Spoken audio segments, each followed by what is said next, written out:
Yeah, what's going on, beautiful people? Welcome back. It is your boy, Blue Games. And we're back. Another X-Plane video. Today's a pretty controversial one. I will be sharing with you my thoughts on the V2, version 2 of the SSG 747. And a lot of people got a lot to say. I know a lot of you guys have a lot to say. I haven't said much except for to people, you know, in my little circle. But other than that, I'll share with you guys my thoughts. This video is not going to be made to bash SSG in any way, but to share with you my own honest opinions and concerns. So if you want to know more about that, stick around. We do have a full flight today in the Lufthansa 747 from Frankfurt, Germany to Barcelona, Spain. So if you like to join us while we're talking and everything, go ahead and jump into VATSIM. Doesn't matter what server, just jump into VATSIM at Frankfurt. I don't know if ATC is on right now. I don't really care. If they are, cool. If they're not, then oh well. But I'm gonna tell you guys my thoughts. I guess I could start out just really quickly for those of you who may be just watching the video to know my thoughts. And maybe don't want to stick around for the whole video, like if you're just stopping by later on the recording. But first of all, there has been a lot of debate over this freaking aircraft. I don't know if I've ever seen so much chatter about a release for a plane and so many mixed reviews. Personally, I'm gonna go ahead and say I think you might want to wait. You might want to wait for a few updates to this. It's a decent plane. It's okay for the price. Personally, it's a little bit highly priced, but I mean, it's up to the developer on their own to choose what price is fair to them. That price may be different to the consumer. You know what I'm saying? So I gave let me see. I gave this aircraft, I think I got. Let me check. I always give every new aircraft that I fly a star rating between 0 and 5 stars. 0 being not worth your time, and 5 meaning it's a must-have in your hangar. So let me just really quickly go take a look at my list. I have like a long list of all the aircraft that I have, and I've gone through and I've actually kind of rated all of them. I haven't made videos for everything, but I've at least rated them, and only the ones that I own. So if I don't own the plane, then I don't have a rating for it. So you guys could always ask me what you you know, maybe you can always ask me what my opinion is. So I will, to set the scene though, as far as comparing this aircraft to others, which is really hard not to do because, you know, they're all on X-Plane. We all have a choice, which is great on X-Plane11. And I'm thinking about when I compare the quality of this 747, it's definitely below all the Flight Factor aircraft, below the Zebo, below the Tolis. It's gonna be below. Let's see what else is out there. Definitely below Rotate's MD-80. It's, in my opinion, even below the ERJ family that just came out by X-Crafts. So it's kind of down on the list when it comes to airliners or aircraft of its class. If I compare this to the 787 by Magnite, which I am personally not a big fan of. Matter of fact, I gave Magnite a 2.5 out of 5 stars. And I'm probably going to give this 747 the same. I would give this 747 a 2.5.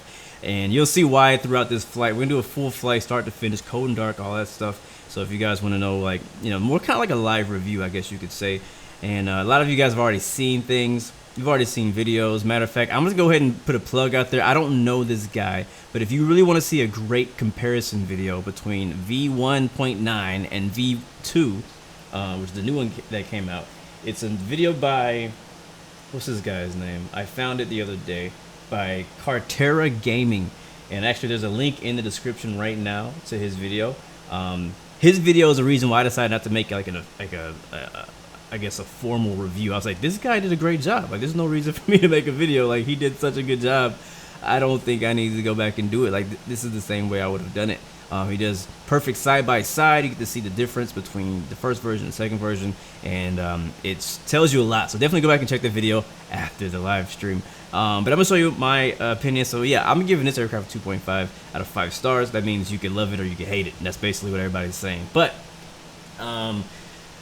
let's get going. Let's get flying for a little bit, and we'll talk more about that. We have not too long of a flight, about an hour and a half long flight, so we got plenty of time to talk, and I don't want to spend all of our time on the ground just chatting. But welcome to the stream, guys. Hope you guys are having a great day, a great week so far, and I'm here to bring you guys some positive vibes. Again, I'm not here to bash SSG. They definitely fell short big time. I think they missed a great opportunity here, but there are some positives as well. So I'm just gonna try to keep it classy here, guys, and yeah, let's get going. So first of all, exterior model definitely redone. As all you guys know, it's kind of like a rework. They've kind of redone all of it. Look at that engine. Like at some points you're like, man, it looks really good, but then at some other points you're like, ooh. So that's kind of how I feel. That's kind of how I feel. So anyways, we're in the cockpit, which I'm not impressed at all on the texturing of the cockpit, but we'll talk more about that in a little while. So let me get my checklist up because I always kind of forget how to start it. Let's see, where is my list at? Here it is. All right, so to the top, I'm gonna get the battery turned on. Another thing that I am not a fan of is the click spots are really awkward. Like they don't all, like, I don't know, it's just the click spots are not all where you would expect them to be. It's not everywhere. Some of them are just perfectly fine. I'm just saying that's one of the things in my testing that has kind of annoyed me. APU's gonna get started here. And again, I'm just gonna kind of comment on things as I go through it, you know, and let you know if I like this feature, if I don't like this feature, and let me know if, make sure you guys are hearing all the sounds good. There's not much to listen to. You're not really missing out if you can't hear, but you know. Elijah, what's up, man? Good to see you. Starley, welcome to the stream. Captain Geo, Hugo, what's up, man? Jefferson, Marley, Infinite Captain, Nathan, what's up, bro? Always good to see you. Nico, what's happening, bro? Ben Brown, let's see, Vince Hoffman, welcome. Who else do we have showing love? Where the royal family at? Miel, what's up, man? Friendly Francisco Garcia, what's up, man? Hope you guys are doing great. Elijah Dickens as well. All right, let's see. No school today. Lucky you. Lucky you. Sterenberg, what's up, man? All right, so we got the APU is started. Now I'm gonna hit the APU gen. And I was talking over it, but what seems to happen is as soon as you turn the APU on without turning the gens on, the packs already, like, the sound of the packs already turn on. And you guys can tell me if that's wrong or if it's right. You know, I'm not a big fan personally of the state that the aircraft starts in. So like a lot of aircraft are legit cold and dark. Well, this is not really cold and dark. It's more of a turnaround state, which is good because you can get things up and running quickly, and that's a good thing for some people. For me personally, in my, I guess, flight sim play style, I like to start with everything off and I do everything from scratch. Because, like, for example, the packs were already pre-turned on, the generators were already pre-turned on, the yaw damper pre-turned, you know, so a lot of things are already turned on as if there was somebody in here before us, which is kind of how it is, I guess, in real life. A lot of things get set up before the pilot even gets in there. But you know, just for, I don't know, I guess I like the other way. But anyways, let's hit set this to nav here. This is also a feature that wasn't in the old version. The IRSs didn't actually do anything. They turned, but they didn't actually like turn anything on or off. Let's get the nav lights turned on. And you actually hear the packs turning on now. Hey, Chris, what's up, man? Good to see you. Hey, Chris, thank you for the subscription, bro. Welcome to the Blue Arrow family. Glad that you joined us.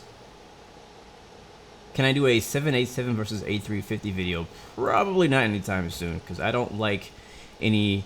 I'm not a fan of the 787, and I'm not a fan of the A350 either for X-Plane11 right now. They both need some work. I know we're getting an A350 here soon-ish. And 787 has a ton of potential. I'm actually not against spending money on a 787 because I know that in the future it's just going to be better. Anyways, let me get back. Get my mind in the game. All right, so we got APU turned on. We need to get the standby power turned on. Let's focus here. All right, battery's on, APU's on, standby power is on, APU bleed is on, isolation valve already pre-turned on, packs are already set, IRSs are aligning. That takes about 8 to 10 minutes. Now we can go to payload.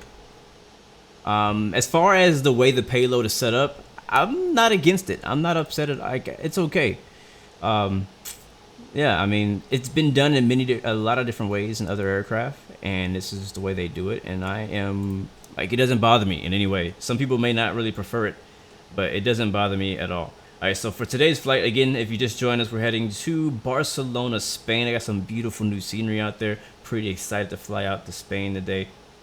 And let's see, 2,500 kilograms. I'm going to round that up. It's actually not exactly 25. I'm going to go 2,600 kilograms in today's flight. So to add that in, we're on the fueling page. We're going to click on 10. That's going to add 10, and then add 1 all the way up to 27. Like when you first do this, it's kind of confusing. You're like, okay, 100, 10, 1, I don't know. So it's going by thousands of kilograms. So this is 26,000 kilograms loaded up. Hit start fueling. You'll see that start to fuel. It doesn't do it in real time because it would take like hours to legitly fuel a 747.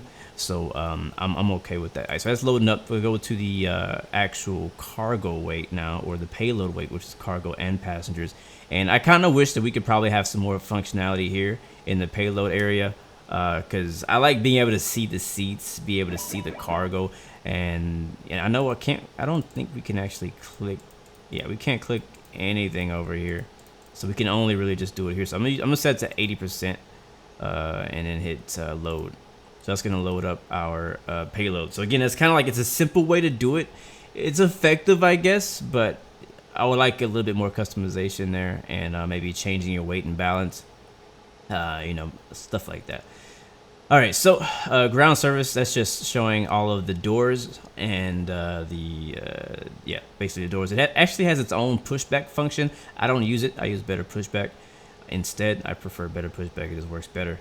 I think you have to actually steer the aircraft on your own when it uses this function. Options, obviously, gonna be all this stuff. Not important to me right now. Sound, that's gonna be that. We'll leave that as is.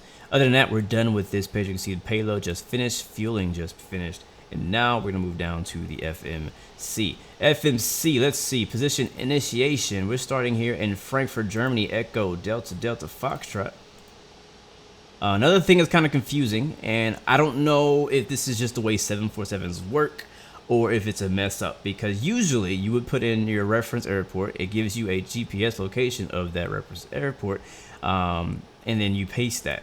I can't click on either of these top two buttons to actually copy that to bring it down here to the set IRS position. But there's already a pre-selected GPS position that's here, and that one you can copy and paste, and that's what I've been using. So I don't know if that's the right way to do it, but that's the way I've been doing it. Echo Delta Delta Foxtrot.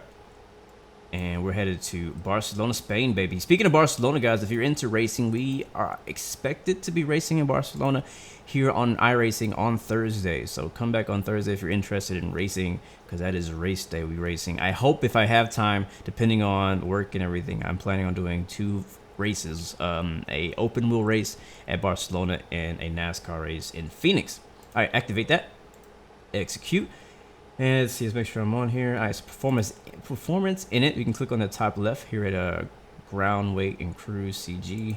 That's gonna basically select that. Sometimes the reserves work. Let's see if it works for me this time. Negative. All right, so we're just gonna skip that. And today we're cruising at 33,000 feet.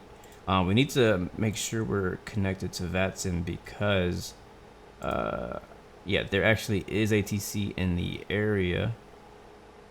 So we might need to talk to someone and get our clearance. Cost index today is 137. That's a very high cost index, but we are pushing 4 massive engines on this baby. Thrust limit. We're going to use takeoff setting 1, which is the pre-selected one. You can go to 2 to 3. We don't need that much power, so we'll use the first one. Outside air temperature is 8 degrees Celsius currently. Flaps, we're gonna go with 20. Apparently that's standard, so that's what we're gonna do.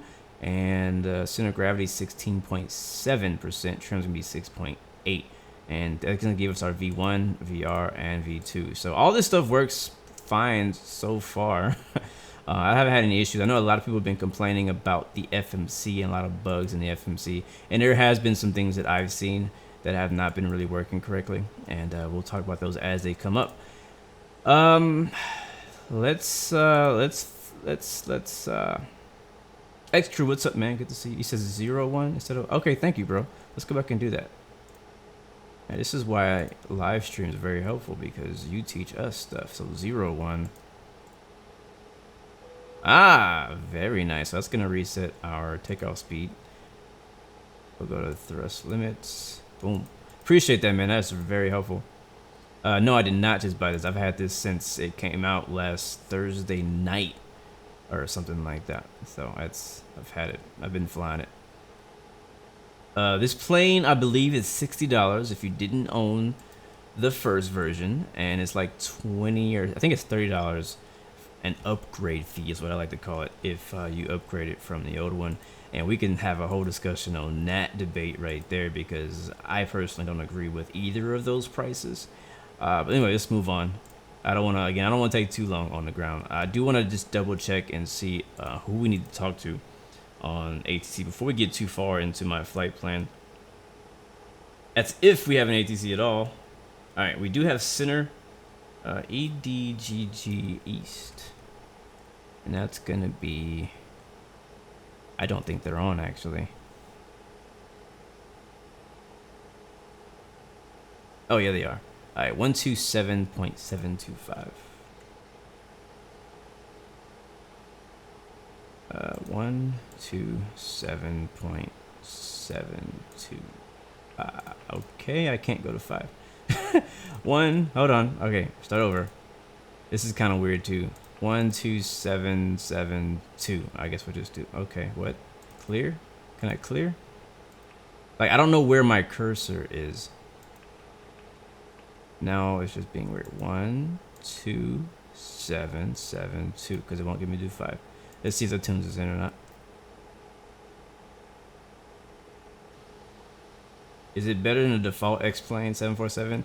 Everything is better than the default 747. So yes, it's absolutely better than the default 747. I think I need to turn this on. Let's see. I'm gonna do a radio check because I don't even know if that's gonna work.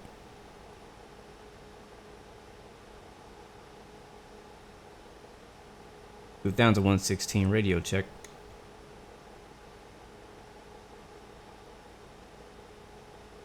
Lufthansa 116, reading you 5. Thank you. All right, cool. That works. Good afternoon, Lieutenant 31 Tango. Excuse me, it's just at a 168. We're on course to Eduli and requesting flight level 3. Gotta love that new VATSIM codec, man. Oh, man. Lufthansa 31 Tango, Langenweser, hello, Squawk 2061. 2061, Lufthansa 31 Tango. I actually haven't opened up the default X-Plane. You know what's funny? I don't even have the default X-Plane 747 loaded at all. Like, I never fly that plane. And so I don't have it at all. Identified and climb flight level 340 for separation. Alright. Using jar design ground handling for the ground trucks and everything around it. Alright, where were we? Oh, we want to get our clearance to Barcelona. Let's go do that before we put our flight plan in. Let me get my notes ready.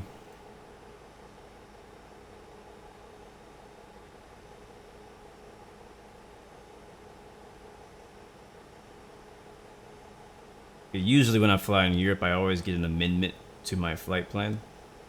So I want to be ready to go ahead and retype that in, because I always have a lot of trouble getting clearance out here in Europe. Just because I'm just really unfamiliar with the way the routings are out here a little. They're just slightly different. Not pretty much the same. It's mainly the departure parts of the thing that I'm and my computer's being slow. 170 degrees, 3 knots, runway 25 left, clear to land. Clear to land, runway 25 left, Ryanair, 519 Why does the cockpit look like it was stretched out? Yeah, they definitely didn't. I don't know what they were thinking on this cockpit. Alright, I am ready to get my clearance. I don't know what the center is called, so I'm just gonna say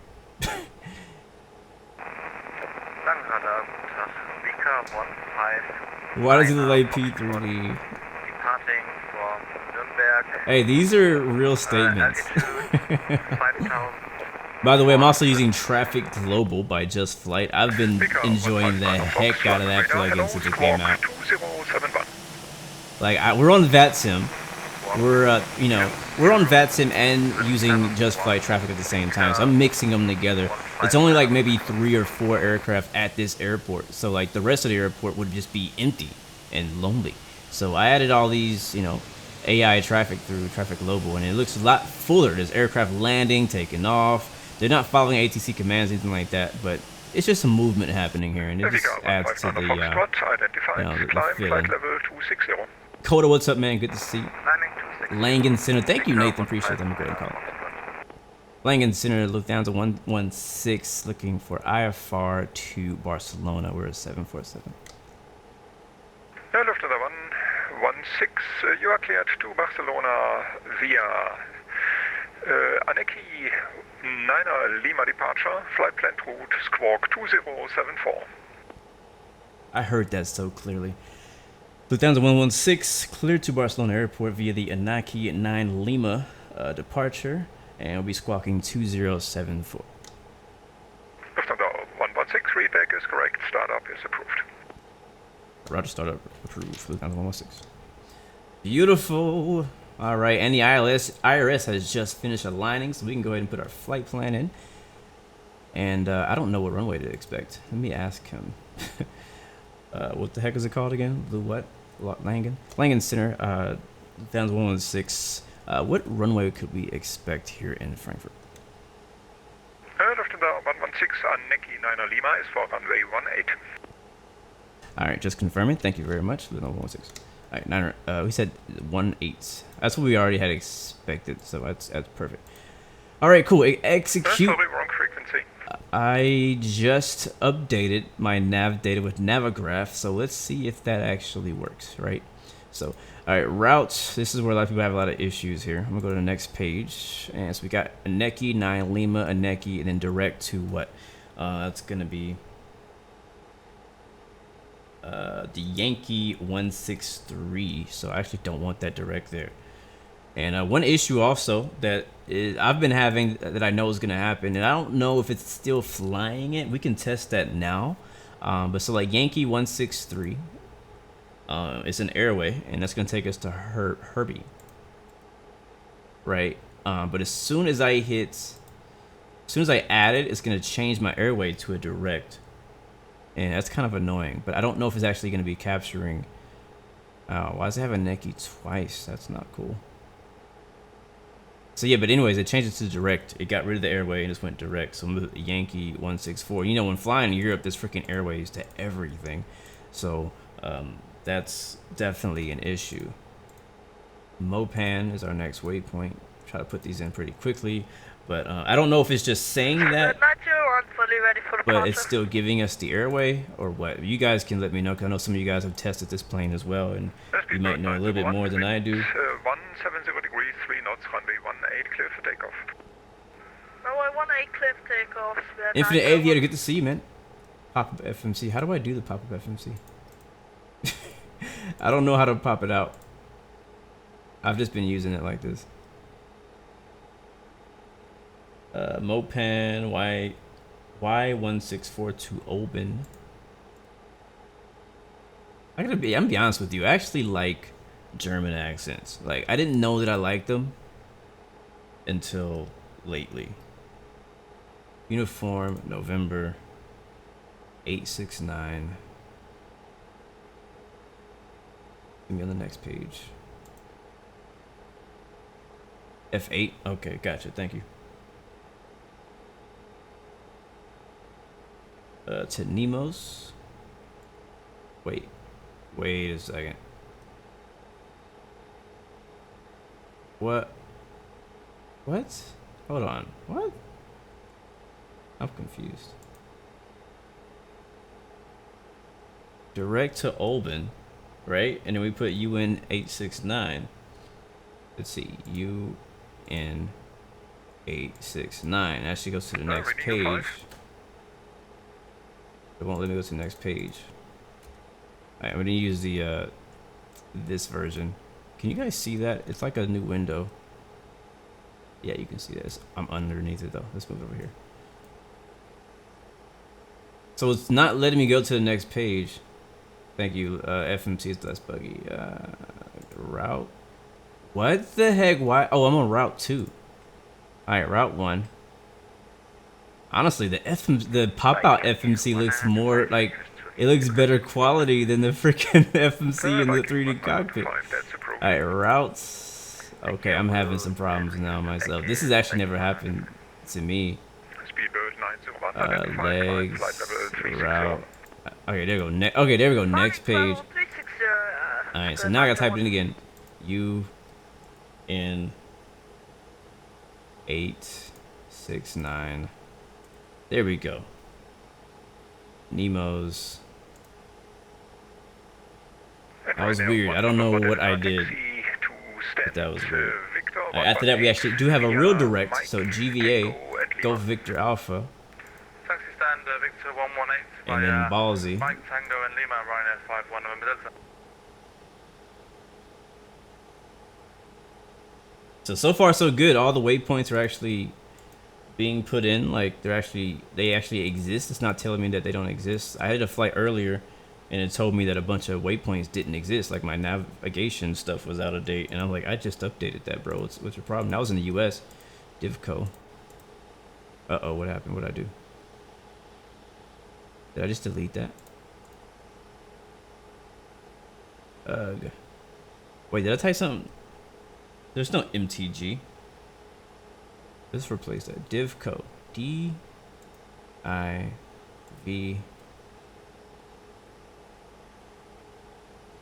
Am I typing the exit of the runway or the point right after it? I'm typing the exit of the airway.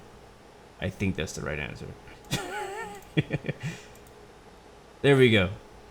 Huh, that's weird. Look how it actually stayed. UN 852 Divco. That's the first.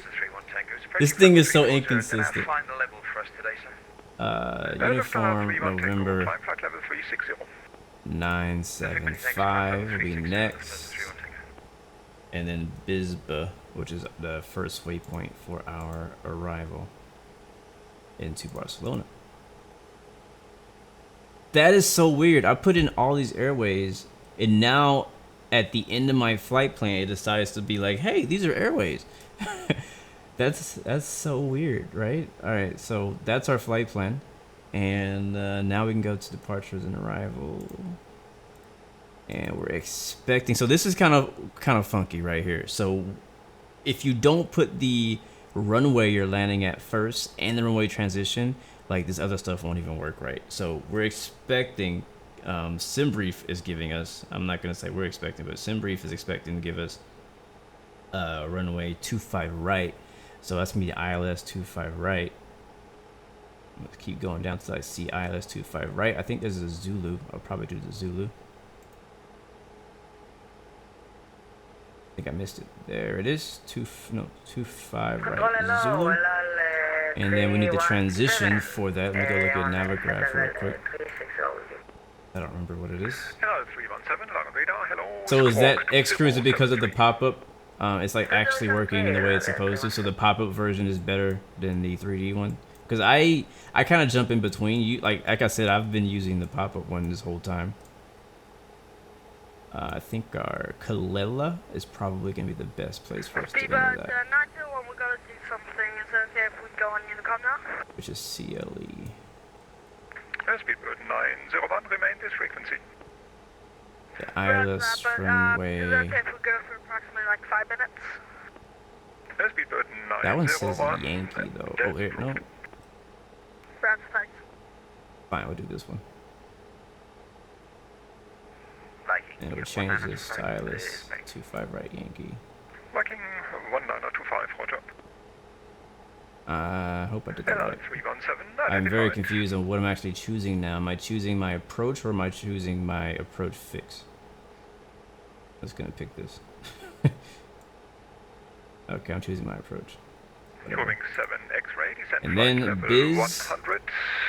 Bisbee Alpha Whiskey. So this one. And transition be Bisbee.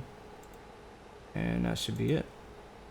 So I'm definitely gonna check my flight plan. I did a flight plan earlier and it just was completely messed up. Completely, yo. RG, I just saw your comment, bro. Welcome to the stream. From Stuttgart, Germany. I probably said that completely wrong. Alright, legs page. Let's take a look at here. I'm gonna go this. Yeah, I guess I'm gonna have to use this version for now on. Alright, let's switch to plan, and I'm gonna open up the range about 20 miles, and I'm gonna step through this and make sure we don't have any discontinuities or any waypoints that are incorrect.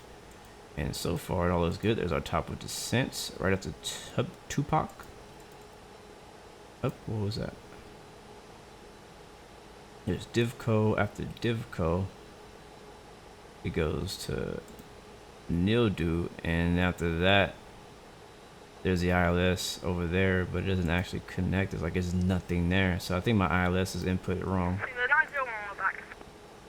Speedbird 901, roger. Let's redo that. ILS. I'm gonna go to right, Yankee.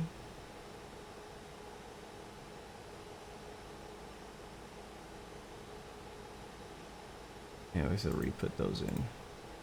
See if that works better.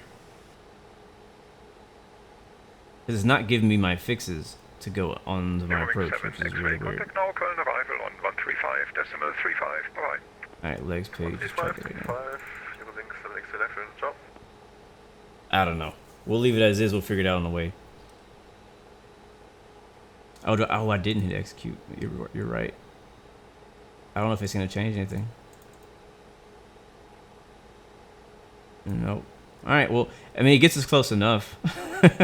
It gets us all the way to Nildu. I don't know if the VNAV profile is going to be messed up because of that. Let me take a look at my actual chart. Nildu is not on the final approach. So we should be seeing a few more fixes, like Palela. Let's see if I can put it on like manually. We'll do it en route. We'll just do it en route. I don't want to do it now. Take up too much time. Alright, next. We already got our thrust limit set. We got our takeoff references are all good. Departure is good. Just gonna double check all those things, and I think we're good to go. Yep, we're good to go. All right, let's put that back. You said F8. All right, cool. I didn't. Is that for every plane, or is that just this plane?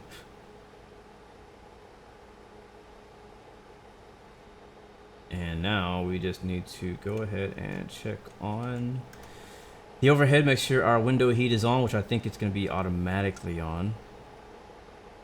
I forget. Here it is in the middle. The yaw dampers are on. Pressurization is set to auto. That's good to go.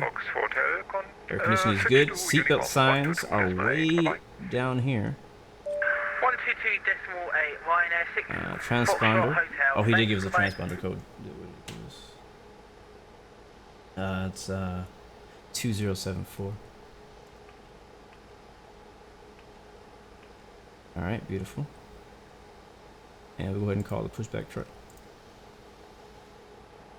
Also gonna set our takeoff auto brakes RTO, and let's call it the truck. Ground to cockpit. Please show me where you want to go. Finnair 7 Romeo Alpha, flight level 360.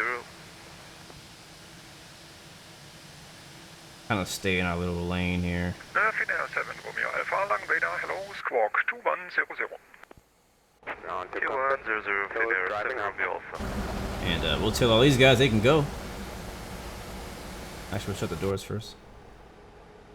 So close all doors.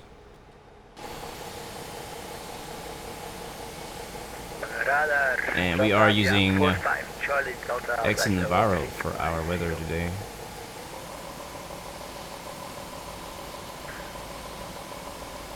Transavia 45 Charlie Delta, long radar, hello, Squawk 2103. Squawk 2103 for Transavia 45 Charlie Delta.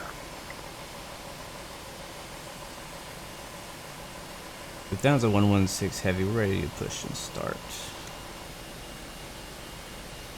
Where are we? 116, pushback is approved.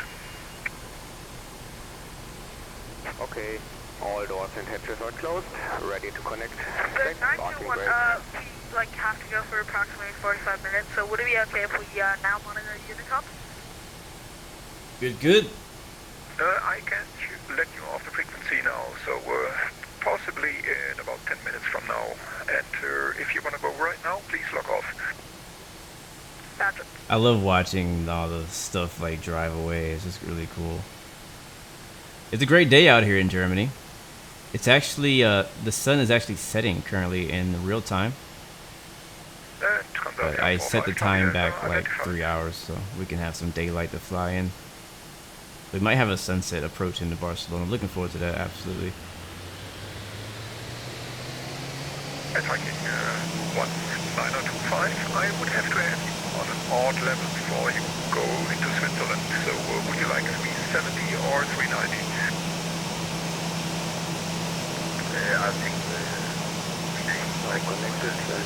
That's good to know. Thank you, X-Crew, because earlier I didn't realize that it only was gonna accept airways on the pop-up. Like that shouldn't be the way it is. Like there's so many things about this plane, and again, I'm trying not to just complain about stuff. I'm just trying to be constructive, I guess, in the things. But I'm also just trying to be honest about the things that we are all concerned about as flight simmers as we buy this product. Is like a lot of things that are wrong with this plane should have been fixed in alpha testing if there was one, or beta testing or whatever. Like for example, the FMC problem, not working with airways in the 3D cockpit. Like it's probably like a really weird thing to fix. Like it's probably not the easiest thing for them to fix. I'm sure they're probably trying to fix it. But it's just something that should have been fixed before release. Like a lot of unfinished things. Another thing that's been bothering me personally is that it came with 2 liveries. The SSG like house livery and the Lufthansa livery, and didn't even come out with a paint kit either. And that was actually surprising to me that we didn't get any livery. There's so many amazing, great 747 liveries to choose from out there. They had so many really good ones in the V1. And to just not have any of that for the first week of the release of this plane is kind of sad.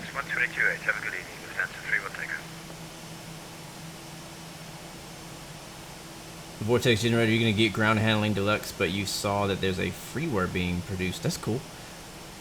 Yeah, I've had this one for a long time, like a couple, 2 or 3 years, honestly. So, but I'm looking forward to seeing them come out with freeware version. I think we're ready to push back. I'm going to go ahead and release the parking brake.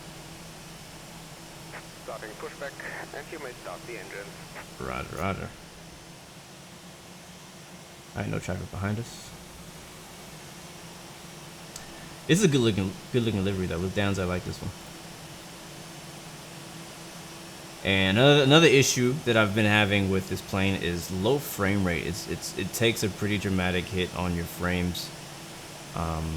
And that was honestly surprising. It wasn't surprising because of it being such a big airplane. It's not surprising to take a frame hit. But when you compare it to other aircraft of its size, and it shouldn't take as much. And I'll show you some other things as well as we go through about the plane again that I like and don't like today as we go through it. But I mean, from a distance, it's a beautiful plane. I think there's always that that iconic love that you have for 747 just being a 747. So like once you get past the fact that it is the queen of the skies, and it's just, once you get past the greatness of what it's known to be, you know what I mean? You get into the nitty gritty and about like how much potential it has in it.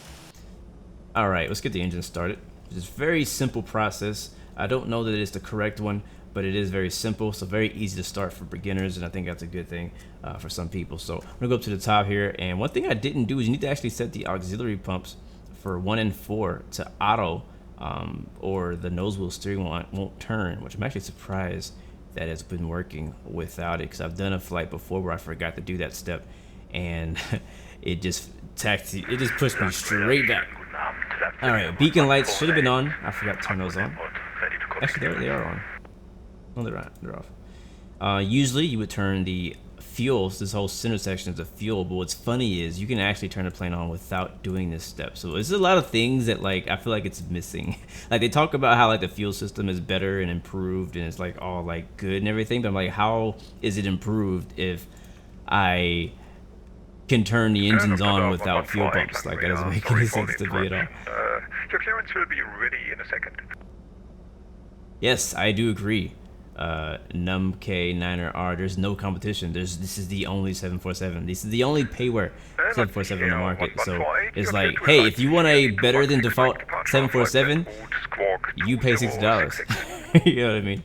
All right, let's get these engines started. We're chatting a little too much here. All right, so we're pushing back. Beacon lights are on, doors are closed. We'll do engine 4 and 3 at the same time.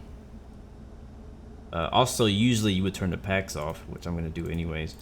You would turn the packs off for startup, but you don't have to do that. I'm just doing it for, I guess, simulation purposes, but it doesn't actually simulate that. So engine is starting up, and we're just going to go down to the bottom here and hit run on 3 and 4. Just chill, mate. What's up, man? Good to see you. Welcome to the stream. We'll take a look back at that. Don't expect any amazing startup sounds because there are none. Operation complete. Please set parking brake. Parking brake set. Disconnecting tow. Stand by.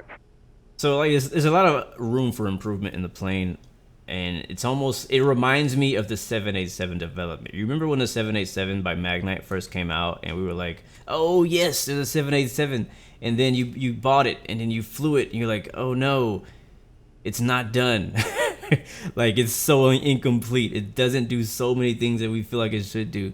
And but over the last year or so, the Magnite has been getting better and better, and I feel like it's probably most likely what's going to happen with 747 if SSG sticks to it. And that is one of the things that I'm most concerned about, is especially with all the heat they are getting from the community and all the toxicity that is happening right now in the community in the direction of the 747. Are they going to be inspired enough to continue updating this product? We're going to start engine 2 and 1. Are they going to be inspired enough to actually continue working on it? Because honestly, X-Plane11 needs a good 747. I was looking forward to this 747 because we need a good 747. And I had V1 and it was okay. I probably didn't put many hours on it because I didn't like it that much. Compared to other things, there was so many more things more satisfying to fly than the SSG 747 V1. And I didn't put a lot of hours in it, but you know, seeing the screenshots and all the hype and saying how they're completely rebuilding it from the ground up, you know, it kind of gets you excited, and you're like, yes, they're gonna be a good fidelity, a great fidelity 747 for X-Plane11. I think that's where most of the community is honestly upset, is because their expectations were not met when it came to this plane, and it's just disappointment. It's just miscommunication. I think it was overhyped. Yes, they rebuilt it, redid it, but they only redid it to be slightly better, you know, and the price point is a little high as well, but there's no competition for it. So if you want a 747, you're gonna pay $60. All right, looks like we have those engines stabilizing, and we're gonna turn on the auxiliary pumps to auto. Fly heading 180 vectors for your descent. And let me know, guys, if I have ATC turned up too loud. I can turn them down. We'll turn the APU off. And packs coming back on. And we'll turn runway turn-offs on for taxi. Sinyo, what's up, man? Good to see you. The engine blades look like they're gonna pop out. I like the engine blades until it gets to like the spin. I think the spin animation is a little X-Plane10, but like the blades themselves actually look pretty good when they're moving slowly. All right, let's really quickly get our METAR. I didn't get that for Frankfurt.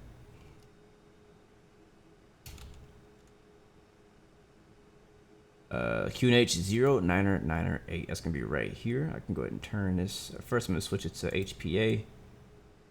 Is 00908 is gonna be our QNH, and to change it, you gotta click on it, and then it changes. And we are ready to taxi, guys. So sorry again for the delay. I just had sorry, not to say, not to show you guys, but hopefully you guys will enjoy the flight. Stick around. We'll have some good chats, and let me know what you guys think about it. Hope I have enough fuel. I should be good. I should be good. All right, where are we? We're at Alpha 5. 4. Expect further vectors for ILS approach runway 25 left. And I'm gonna get Expect vectors LS 25 left, Finnair 7 Romeo Alpha. Lufthansa 116, we are ready to taxi. We're at Alpha 58 with the weather. I know I didn't say that right, but... Lufthansa 116, taxi to holding point runway 18 via November 8 November. Alright, taxi to runway 18, holding point via November 8 November. Lufthansa 116. I keep forgetting my call sign. I just did a flight as Lufthansa. Oh, proceed direct Lima India Romeo Sierra transponder as well. But I just did a flight as Delta 116, so I keep wanting to say Delta. For Lufthansa 9 Sierra uniform. Yes, sir. Just chill, mate. We are on Delta. 7 Romeo Alpha. Turn left heading 180, please. Turn them down a little bit. Left 180, Finnair 7 Romeo Alpha. Feel like they're a little loud. All right, taxi lights are on, rolling. Again, all the traffic out here is traffic global.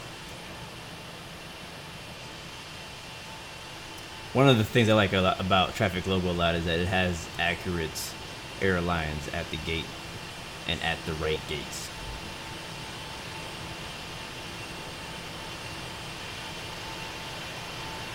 So we're actually struggling for some frames here. Not looking too good. That's again one of my big worries when it came to this plane, and that's something that can be fixed. I mean, there's a lot of other planes that came out on initial release really hard on frames. Sometimes it's like that one little thing that kind of held it up. So I'm just hoping that they fix it. It really, like, the state of this aircraft right now is definitely not where people expected it to be, but if they stick to it, this could be a really good plane, and I'm just hoping that they do. All right, let me get my taxi chart up so I don't get lost again. And the brakes are hella sensitive. All right, November 8, that's gonna be a left here. November 8 to November, all the way down to 18. Yeah, Hugo, I'm still on VATSIM. I should be.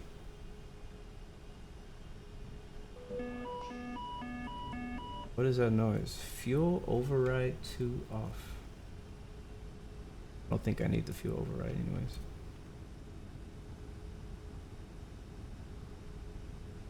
Yeah, there's November 8. This is free Frankfurt scenery. There is a really good payware one on the store too. I don't have it, but screenshots look really good. But it's really hard to buy a freeware version of an airport when it's really hard to buy the payware version of an airport when the freeware one is so good. For example, Portland International by Mr. X is so stinking good. But there's a new one by somebody. I don't know, there's some new developer who came from like P3D or something. He made Portland, and that one's really good too. Like, really, it's better. But I'm like, but I don't really need it. Like, I don't fly into Portland like every day. I don't need to buy a paid version of Portland. Like, it doesn't make any sense for me to do that. I've never been in a 747 either in real life. Biggest plane I've ever been in real life is a 777, which might be slightly bigger than a 787. I've been in a 78 and a 777. But I'm not sure which one. The 777 feels bigger. The wings are just massive on that thing from the window view. Did we go the wrong way? We freaking did. Oh, I gotta turn around in this big old jet. We supposed to go south. Alright, we're gonna make a big U-turn here. On Lima 9. Hopefully he won't recognize it. He's center. He's not like ground or tower. Probably would have called us out already if he was local. 7 Romeo Alpha, turn right heading 310. Right heading 310, Finnair 7 Romeo Alpha. Pop Cornelius, what's up, man? Good to see you. Thank you. Flight Beam Studios, one that made it. One thing that does bother me, and I mentioned this before, is I don't like it when multiple developers make scenery for the same airports. For example, Atlanta. Like, I understand that you got a better one, but can you work on something else? You know what I mean? Like for example, like, let's see, we got Atlanta, we got free Atlanta, which is good, And then we have the Atlanta V2 by Nimbus that just came out. And then we got Imagine Sim, who just posted teasers about them having Atlanta. I'm like, well, dang, I just bought Atlanta. Why would I want to buy... Why would I want to buy a second Atlanta? Doesn't make any sense. Same thing happened with Dallas, Fort Worth, in Texas.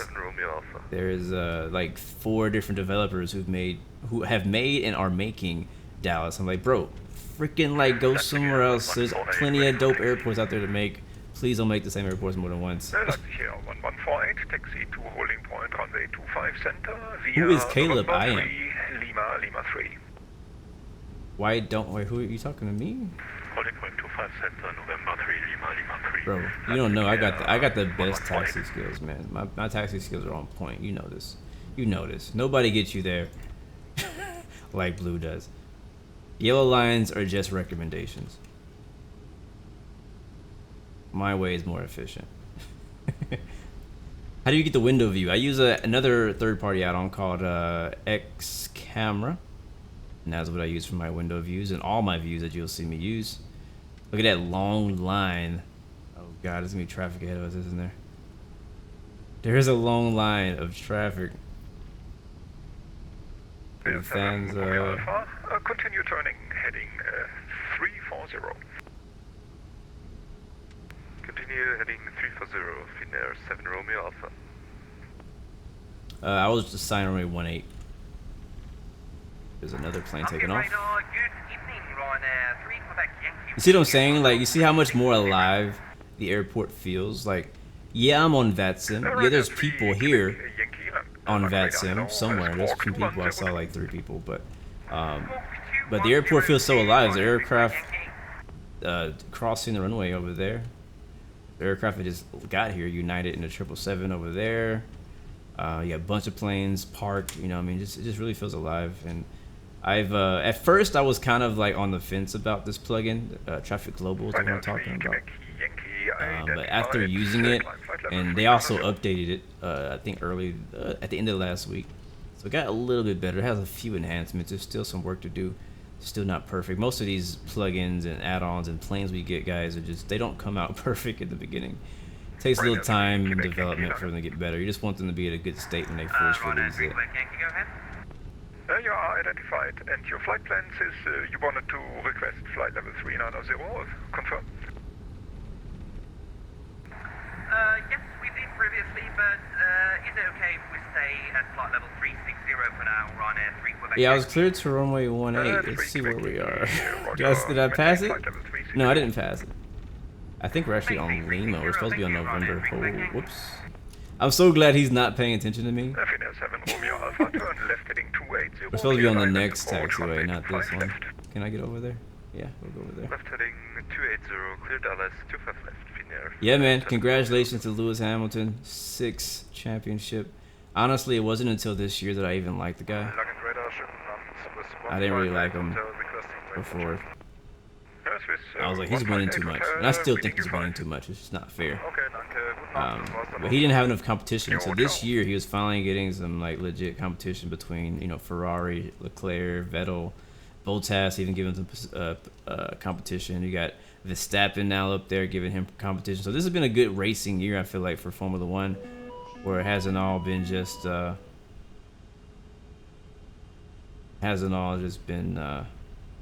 Hamilton leading every lap of the way. But after kind of following him on Instagram and kind of seeing his own personality, I've actually grown to like him now. So I guess you could say I'm a Hamilton fan.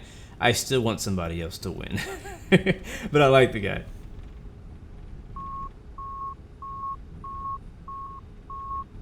Alright guys, if you could please hold your questions until we get airborne, because we're about to get off the ground here at Frankfurt. Alright, it should be the holding point for runway 18. QNH is set, flaps are set. We got a few enunciators, a few override off. I guess I have to turn it on. I guess it wants me to turn it on, so I turn it on.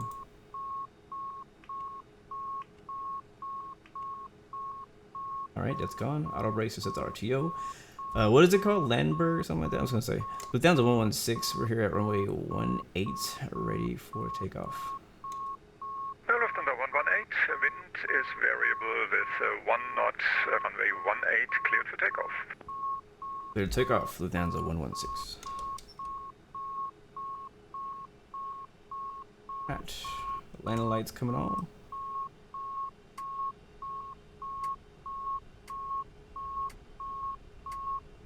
Runway turn-offs, taxi lights coming off, strobe lights coming on. And wing light. Here, 1148, any problems?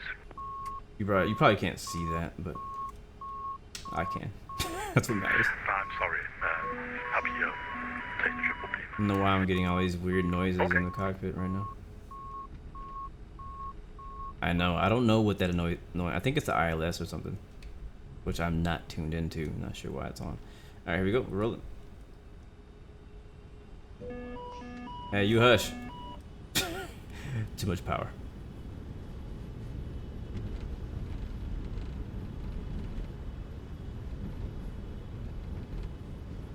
Delta 7 Romeo Alpha. The wind is variable with 1 knot, runway 25, left, clear to land. Everybody's like, what is that noise? Middle and 2 knots left, Finnair 7 Romeo Alpha. Okay. Let's see. Radar, good evening, Thomas. 5 Whiskey Golf, Swiftly flight level 350. Thomas Cook, 5 Whiskey Golf, London radar, hello, Squawk 0535. Squawk 0535, 5 Whiskey Golf.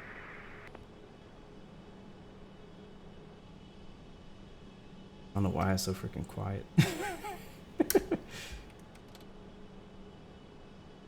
Another thing is if you set auto throttle to like any number, it goes back down Thomas Cook 5 Whiskey Golf, for some identified. reason to like everything else. Alright, flying runway heading. Moment, I'm gonna hit LNAV. About 116, Squawk 1 Charlie. I am squawking Charlie, unless SSG broke that too. Oh, I turned it off. Lufthansa 116, squawking Charlie. Oh Jesus, 6,000 feet per minute. Don't take your eyes off of the Lufthansa 116, identified, climb flight level 330. flight level 330, Lufthansa 116. Alright, I'm going to VNAV.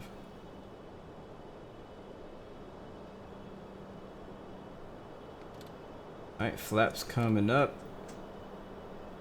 Change our altitude to 33,000 feet. We've been cleared all the way to it.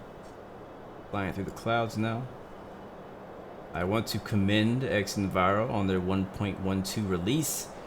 It was definitely an up. Why are we going so fast? What are you doing? What are you actually doing, plane? Alright. Oh, autopilot's not on.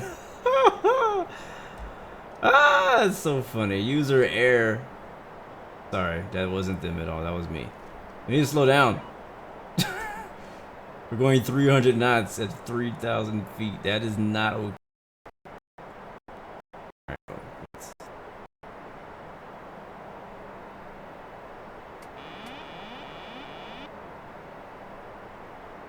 Now I can't control. I'll throw off. Alright, here we go. Off. Alright. Idle, thank you very much. We'll fly by hand here. That's hilarious. Do I have Orbix City Scene for Barcelona? Does that exist? We have to cancel our flight. Tschüss, schönen Abend. For X-Plane? Leipzig 1148, das ist schade, aber ebenfalls schönen Abend noch und ich hoffe, du kriegst bald alles ans Laufen. Ja, wird schon gehen. Alle Steuergeräte plötzlich weg. Joystick, Pad. Alright, speed is now under control. Back to autopilot. Alright, we're on VNAV, cleared 33,000 feet, auto throttle's coming back on. Flaps are full up. Passing 5,000, go to standard, and to do that you gotta actually click and hold it for a few seconds. There it is. Which I think is like maybe a way that they do it in real life or something. This is different than the other planes. Another cool thing you can do, if you click on the CTR here, zoom in, it puts this little thing down here. There it is, which is kind of cool. I actually like that. I haven't seen any other airliners with that feature. Not that I know of personally. Alright, gear's confirmed up. We're at 5,000. At 10,000, we'll turn the landing lights off. And let's get a flyby. Canal 7, Romeo Alpha, remain this frequency.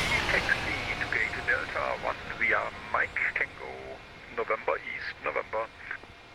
Again, sounds sound like something you would hear in X-Plane11, 100%. Sound-wise, it's not their specialty right now. We do know that they did not use F-mod for interior or exterior. If they did, they didn't do a very good job. There's some work needs to be done.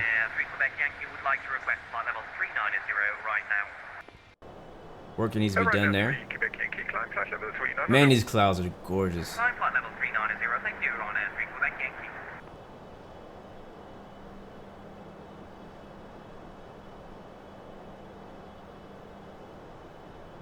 Andrew, the person talking is a real person, yes. That is ATC. I don't know what his name is, but he's a real controller somewhere in the world sitting at a computer desk like me talking to pilots. Very helpful. Not sure how long we'll be with him, but he's with us for now. Man, I love this XMVR update. Just really was on point. They still have more improvements to make as far as optimization, visuals, all kind of stuff. But I mean, I saw the potential in the the other update, like the 2 updates ago, and I was like, you know what, I'm gonna go back to XMVR. But now, like, it's a whole lot less grainy on the edges of the clouds. Even when you get close up to them, you still see a little bit. But it's like before, it's not like it was before. Look at that. Look how good that looks. Al Smoking, what's up, man? Good to see you. Welcome to the stream. What up, Kruger? All right, we got some kind of message. Fuel tankering. Yeah, sure. Wait, fuel tank ENG. I think I know what that is. So I think I need to turn off the override and the crossfeed. Yep, got rid of it. All right, we're above 10,000 feet. We'll turn on the landing lights off. Let's get a closer view of that. So landing lights outbound, inbound, inboard, I'm sorry. And turn offs are already off. Taxi lights are off. Logo light will come off. Wing light will come off. Everything else will stay on. And basically good to go from there.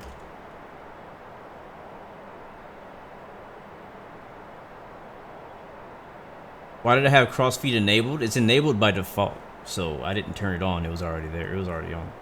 Again, there's a lot of things that are just enabled by default as soon as you load the aircraft.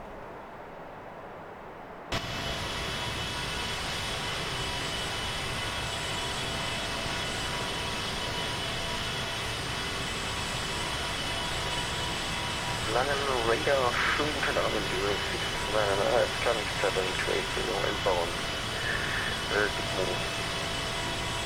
Unit 6909 Langen radar, hello. Identified, climb flight level 370. That's the 370 Let me turn this down so I can hear you guys. But yeah, the exterior, like, from here. Let's talk about that for a second. The exterior doesn't look bad. It really doesn't. But that's not. I don't think that's where the complaints are falling. There's a few like little marching ant artifacts that you'll see, like little ant-looking things. You'll see every once in a while. Thank you, David Sampson, for the subscription. Welcome to the Blue Arrow Royal family. But there's some things you'll see. Let's get some screenshots too. But you'll see every once in a while. But you really see. 961 identified. Flight level 110. The problem in a lot of places is kind of in some of the close-ups. From a distance, it looks like a really good quality plane. Like, you could really fool somebody with this baby. Just in screenshots. Lufthansa 9 Sierra uniform, you're leaving airspace, switch to Unicorn 122.8, bye-bye. 122.8, thanks for all the help, bye-bye. So, like, look at that, right there. Right here. I think it's probably a door or something. There's actually a few of them.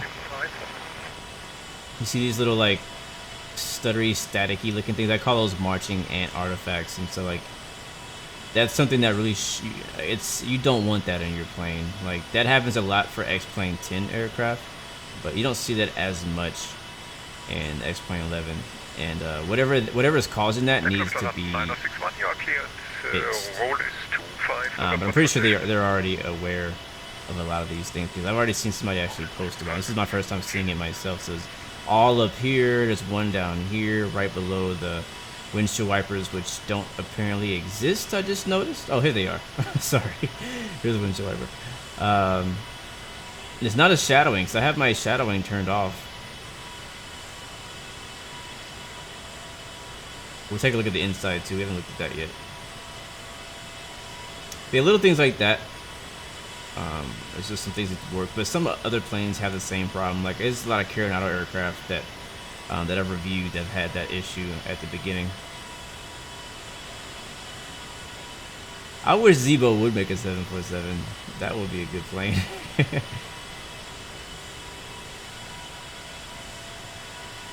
But like from this view, like this looks dope. Like you could really, I could really probably sell you this aircraft and just not show you what's wrong with it. You know what I mean? I could probably sell that. There's another one over here. I think it's the same one we saw. There's some more back here. I think those are seats or something. I'm not sure what's causing it. You delete some file. That's the thing. I should have to delete anything. It should just come right. Here's some more underneath by the engine. So if the developer makes it this far, he probably already stopped listening to me if he actually watched this video. I got a few artifacts up here underneath the engine. Ethan Price, good to see you, bro. Welcome to the stream. Thank you very much, sir. So right now we're just kind of analyzing. We're in our climb currently. We're climbing 27,000 feet, or 33,000 feet right now. We're over Germany with center controller. And it sounds like somebody else is headed to Barcelona.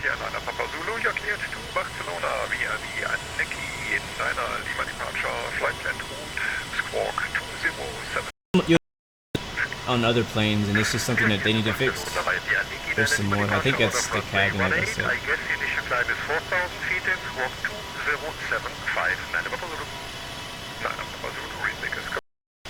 Oh yeah, I would pay some good I would pay good money for a Zebo payware. Absolutely. Let's turn this down some more.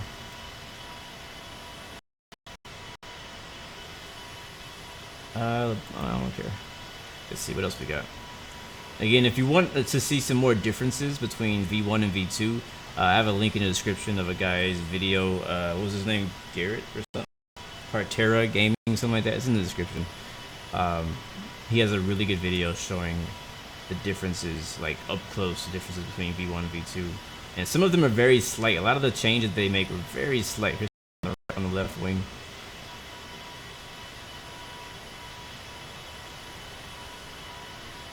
Like probably the copy paste of the same thing from the other side.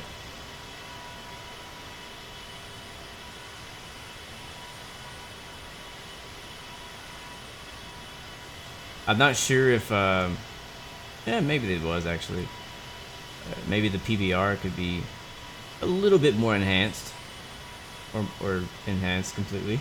You guys let me know what you guys think. Doesn't look like a model aircraft, you know, like whenever you get one of those model planes, it's just all the exact same texture. Like,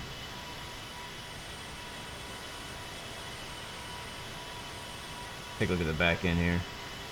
I know one of the things they upgraded since the last version as well was the old version had basically like the windows were like a decal, I guess you could say, but now the windows are actually 3D like parts of the model. You'll see that when we go to the inside view. Alright, aircraft is slowing down. Hopefully that's our cruise. And I don't have the what's it called? That Lua script to make the heat effects look better.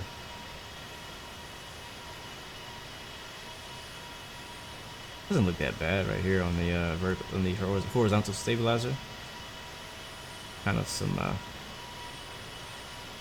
wear and tear there. When you get close up to it, it doesn't look that great, but from a distance. It doesn't look bad. Oh, I didn't even do that.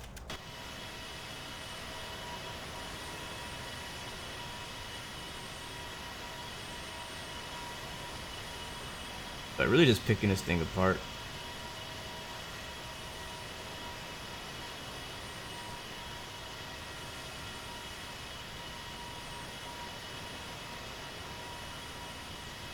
I'm very kind when it comes to reviewing.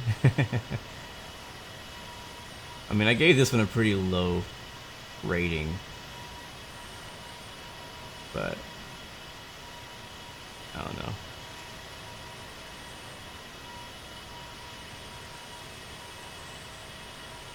Yeah, so I see they could definitely do something better, like a nicer PBR effect on the wings, because there's really no like, look at it, there's not really much of a, okay, there it is, there's a little bit of a glare on the wings. Oh, it's kind of, it could be better.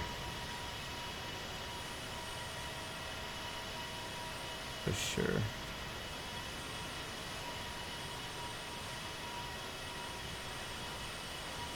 But just being real picky now.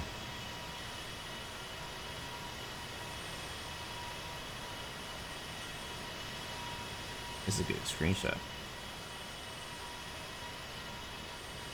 But yeah, man, like, man, these... Lufthansa 116, you're leaving my airspace. Switch to Unicom 122.8. Bye-bye. 22.8, thank you for the ATC. Goodbye, Lufthansa 116. And Ryanair 3, Quebec, Yankee, you're also leaving my airspace. Switch to Unicom 122.8. Bye-bye. Switch to Unicom 1. Alright, now we're on Unicom. Let's see if I see anything else. So we checked out basically everything, I think, on the exterior.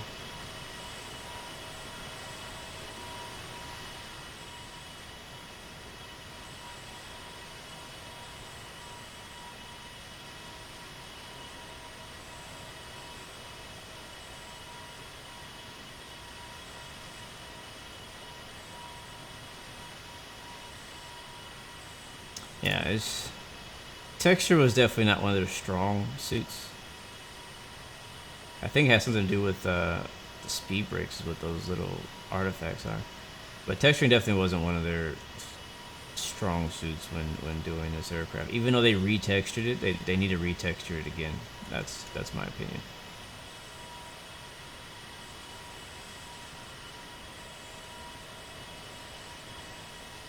Do I think it's significantly better? No.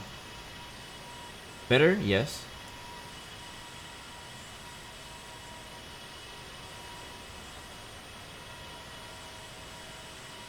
Alright, it's because of the inside. And you guys already saw from like when we were doing everything else, like the interior, like how you guys are already complaining about how the textures look in the cockpit.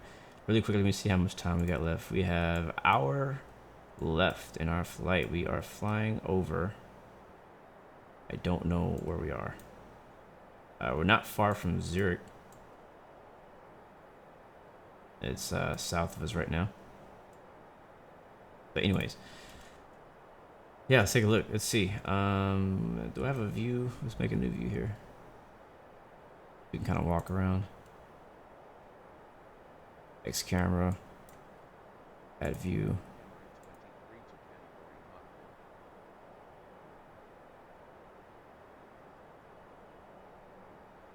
All right.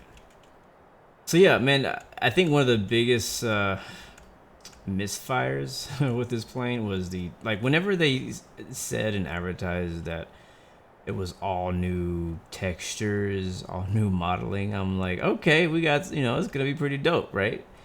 But then I'm like, when I see it, I'm like, I mean, if you've seen V1, you'll know that the texturing wasn't very good. But when you see V2, you're like, this is not much of a step up.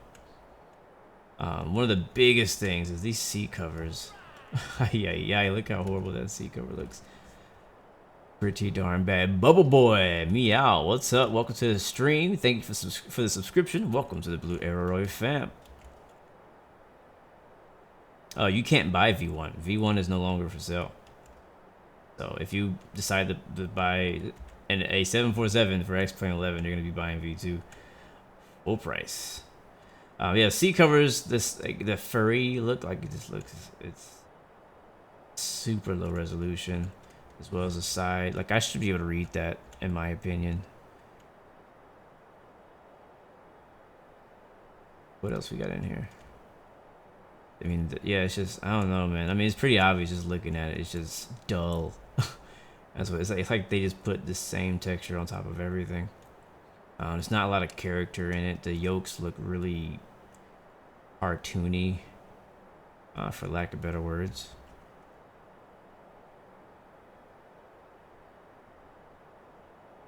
Not a lot of definition in the textures. Not a lot of character. Like, as when I say character, I'm talking about like the, you know, like maybe some rust, not rust, but like scratches, little dirt, some fingerprints, you know what I mean? Like something to really give it character, to make it look like it actually existed in the world. Here's some more artifacts on the little scratch pad, and a bunch more down here, below, like where your legs would go. The throttle itself, you can see it has a texture. Like I'm wondering, like maybe they, like, I feel like they have a texture. Like even the throttle, like you can see, if you look really close, you can see it has like some wear and tear to it. It's kind of rusty looking. It looks just like it's completely rusted though. They went a little bit too far, but it's just not defined. It's just super blurry. You can't see the details. So as, like, you know, you could say it's HD because it's a certain size, but it's not HD if you can't actually see it. We've already decided that the FMC, the pop-up version, looks a lot better than the other version, you know, as far as reflections and things like that.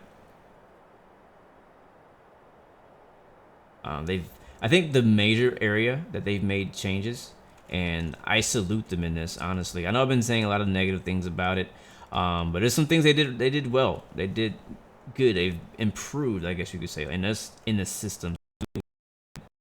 Why am I having such choppiness right now?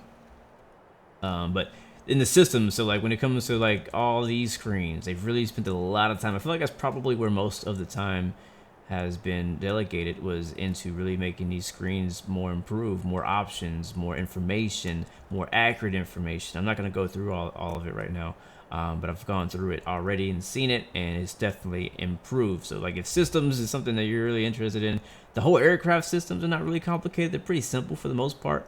But as far as informational screens, they put a lot of work into that. And they talk about the fuel system, electrical, stuff like that. And I'm like, yeah, it's all right. You know, like, for example, again, when we start the aircraft, I didn't need to actually turn the fuel pumps on, which makes no sense. I don't know why you would not need to have a fuel pump on when you turn your engines on. And it started perfectly fine. I'm going to turn the anti-ice on, actually. So there's that. What else? Let's go down here to center pedestal. Yes, I do have the ERJ 145.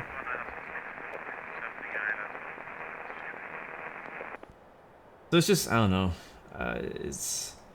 I'm gonna wrap up my thoughts. All right. Cool. Now we've seen the cockpit. We know that it has work to be done. Like there could be a third party of the third party, like some other person on the forums, like, hey, I'm gonna do it better.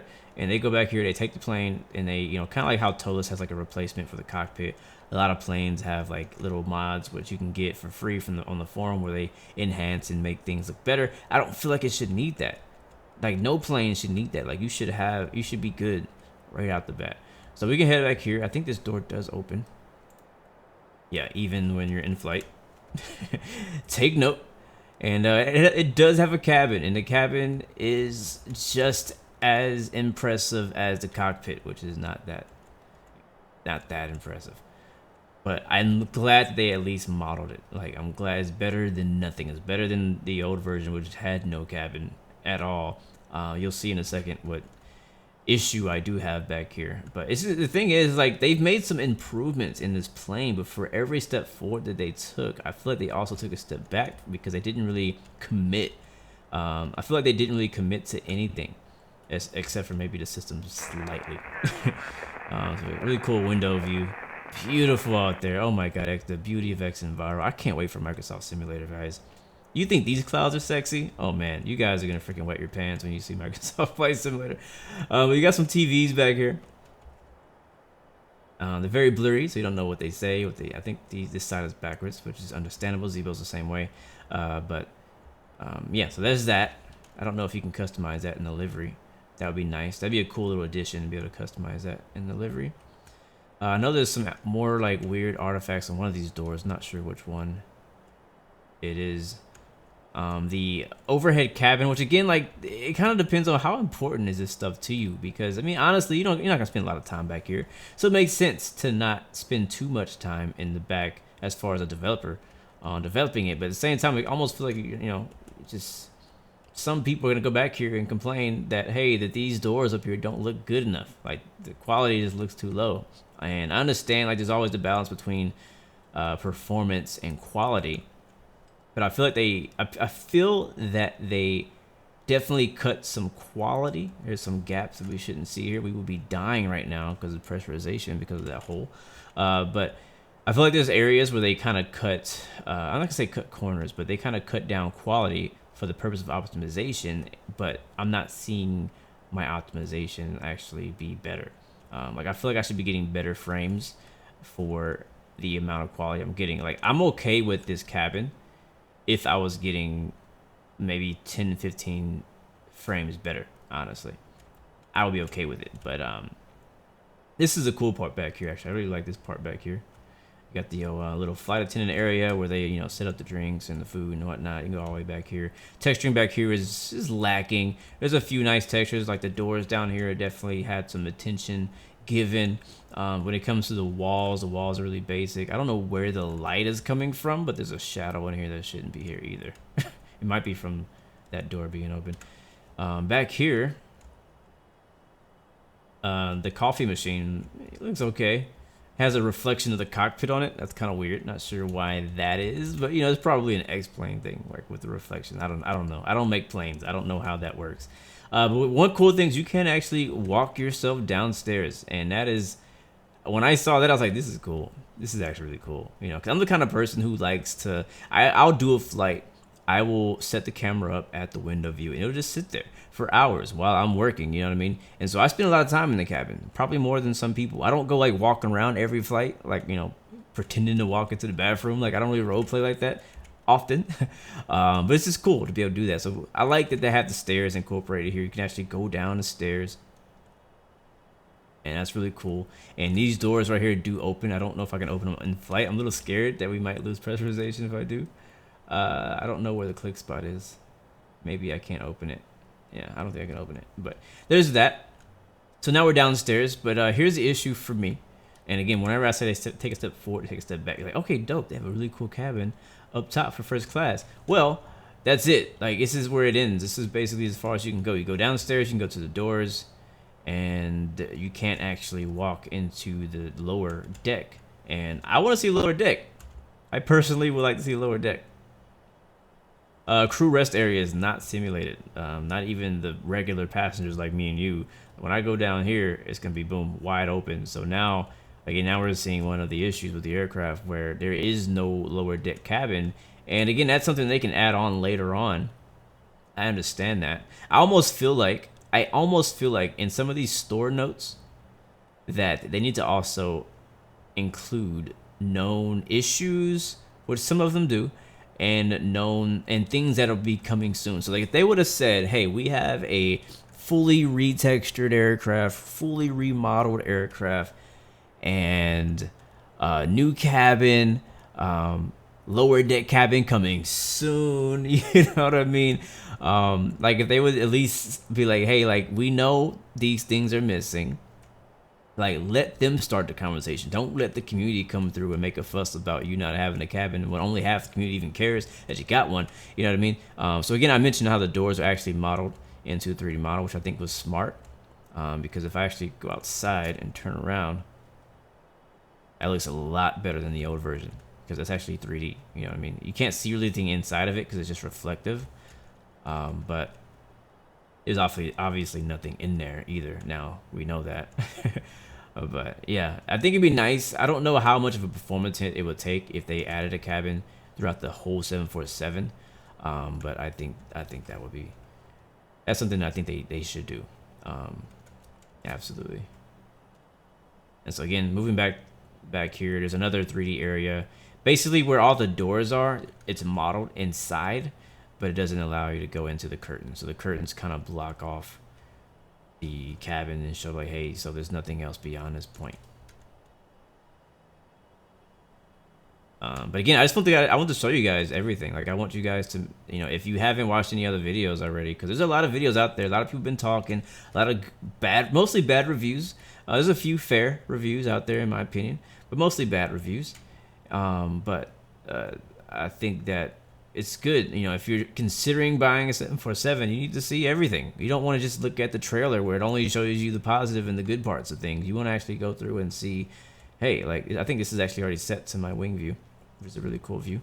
So, like, you can really mask it. I could show you this view here. You're like, man, that's a cool plane. It looks really good. You know what I mean? But once you zoom out, oh, I didn't know there was nothing back there. One thing I just noticed is look how awkward this gear looks sitting here. You know? It looks really weird. I don't know if it's supposed to be sticking through that metal piece. Let's see what's back here. I don't know if I've gone this far back. Yeah, so, but they did mention that they're going to be coming out with the cargo version, so I'm interested to see how that looks. I think I flew the old cargo version. I think the cargo version of V1 was my favorite version of 747 to fly. It actually did look pretty good. I liked how the nose actually opens up like it should and everything, so it's pretty cool. So I'm interested to see how they do that this time. And it will be a free update for everybody who's already bought V2. So if you already have V2, you'll get the rest of the updates for free. So let's go back up to the cabin. I think you guys saw enough. If you guys want to see anything in particular, let me know in the chat, and I'll go and take a look at it and let you know what's really going on. So we'll shut that door because we don't want to be hijacked by any tempted passengers. It'd be kind of cool too if they released a what's it called, a Air Force One version with the Air Force One interior, kind of like how Flight Factor is doing Air Force 2. Where's the click spot at? There it is. It's so tiny. There it is.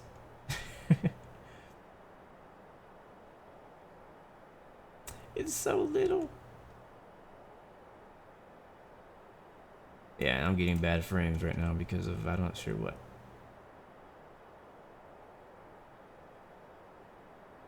Alright, so let's see. Nope, I want to go here. Here we go. Alright, we're cruising at 33,000 feet, guys. Just a real quick flight update if you just joined us. And we are 57 minutes away from our destination. We're headed to Barcelona today in the new V2 SSG 747.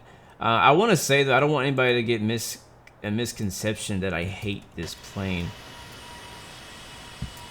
I have mixed feelings for it. I love it and I hate it all at the same time. There's things I like about it, there's things I don't like about it. And the add-ons to that, there's things that I've seen and don't like even about the customer service. There's a couple of things actually that I want to talk about. The customer service, probably not the whole SSG team, because I've seen some good mature comments from some of the SSG team, but it only takes one. It only takes one person to really give a bad taste. And I've had just looking at the forums, it's been really toxic. It's been really bad, guys. It's been really disappointing on both ends. I'm really disappointed in the way SSG has taken the criticism, and I'm really disappointed in the way that the X-Plane community has delivered the criticism. So I'm disappointed on both ends. I think the SSG owes the whole community a apology. It might be a lot to ask, and I don't know if they're humble enough to do this.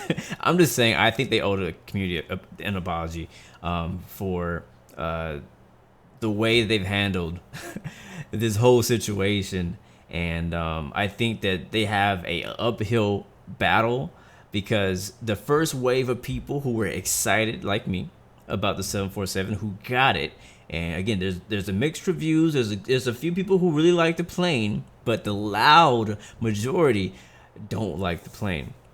And there's been a lot of people being very toxic on the forums and just bashing it. I mean, it's been really negative, and I had to like stop reading the posts at some point because I was like, this is no longer constructive. At first, it started out as constructive criticism, but it turned into an argument. Basically, there was a what's it called? What do you call it? A riot, like a literal riot, like the equivalent to a riot happening on the X-Plane forums this past weekend over this plane because of not only because of just people. I feel like SSG kind of over promised and under delivered on this one. People just had higher expectations. That can be on both of us, you know what I mean? That can be a little bit on us. Like, no. And they hyped it up. We thought we were gonna get something amazing, and we got something okay. You know, we got potential of something amazing, and think people just are really first impressions just upset. And some people might have typed a little too fast before they thought about what they're gonna say. But to go back along that, with the way that SSG replied to these people was not very healthy either for the community or for the company. And so a lot of people, like a lot of you guys out there, are already decided, I'm not buying this plane. If I didn't want to get a real look for myself, and I hadn't planned on making a review for this plane, which I'm basically doing now. I decided I'm not actually gonna make a formal review. I'm just gonna do this video, and whoever sees it. It's gonna be long, so I don't expect a lot of people to watch the whole video.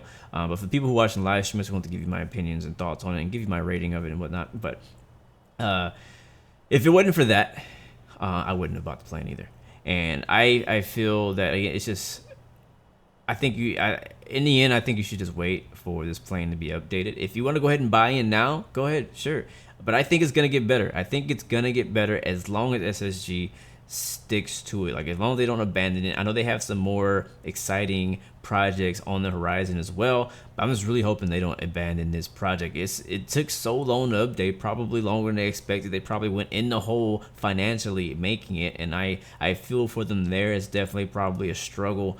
Nobody's getting rich making these planes. Like, nobody is getting rich making these planes. Not even TOLUS, not even Flight Factor. You know what I mean? So people make these aircraft because they love it, because they love aviation, and they want to get their money back. They want to get a little bit back just to keep them going, just so they can live and spend time on it. And so I like the 747. I want to have a great 747 to fly on X-Plane11, and I want them to continue working on it. I know that they have the potential. I know they have the skill to do it. There's just stuff they want. It's stuff that we want, and they need to listen. Even if it comes through like brotherly love, like hardcore like brotherly love, they need to listen. And I saw some really healthy posts on the forum of people posting like long lists and screenshots of things that need to be added, fixed, and I like those. Those are really, really good. So anyway, I don't know, man.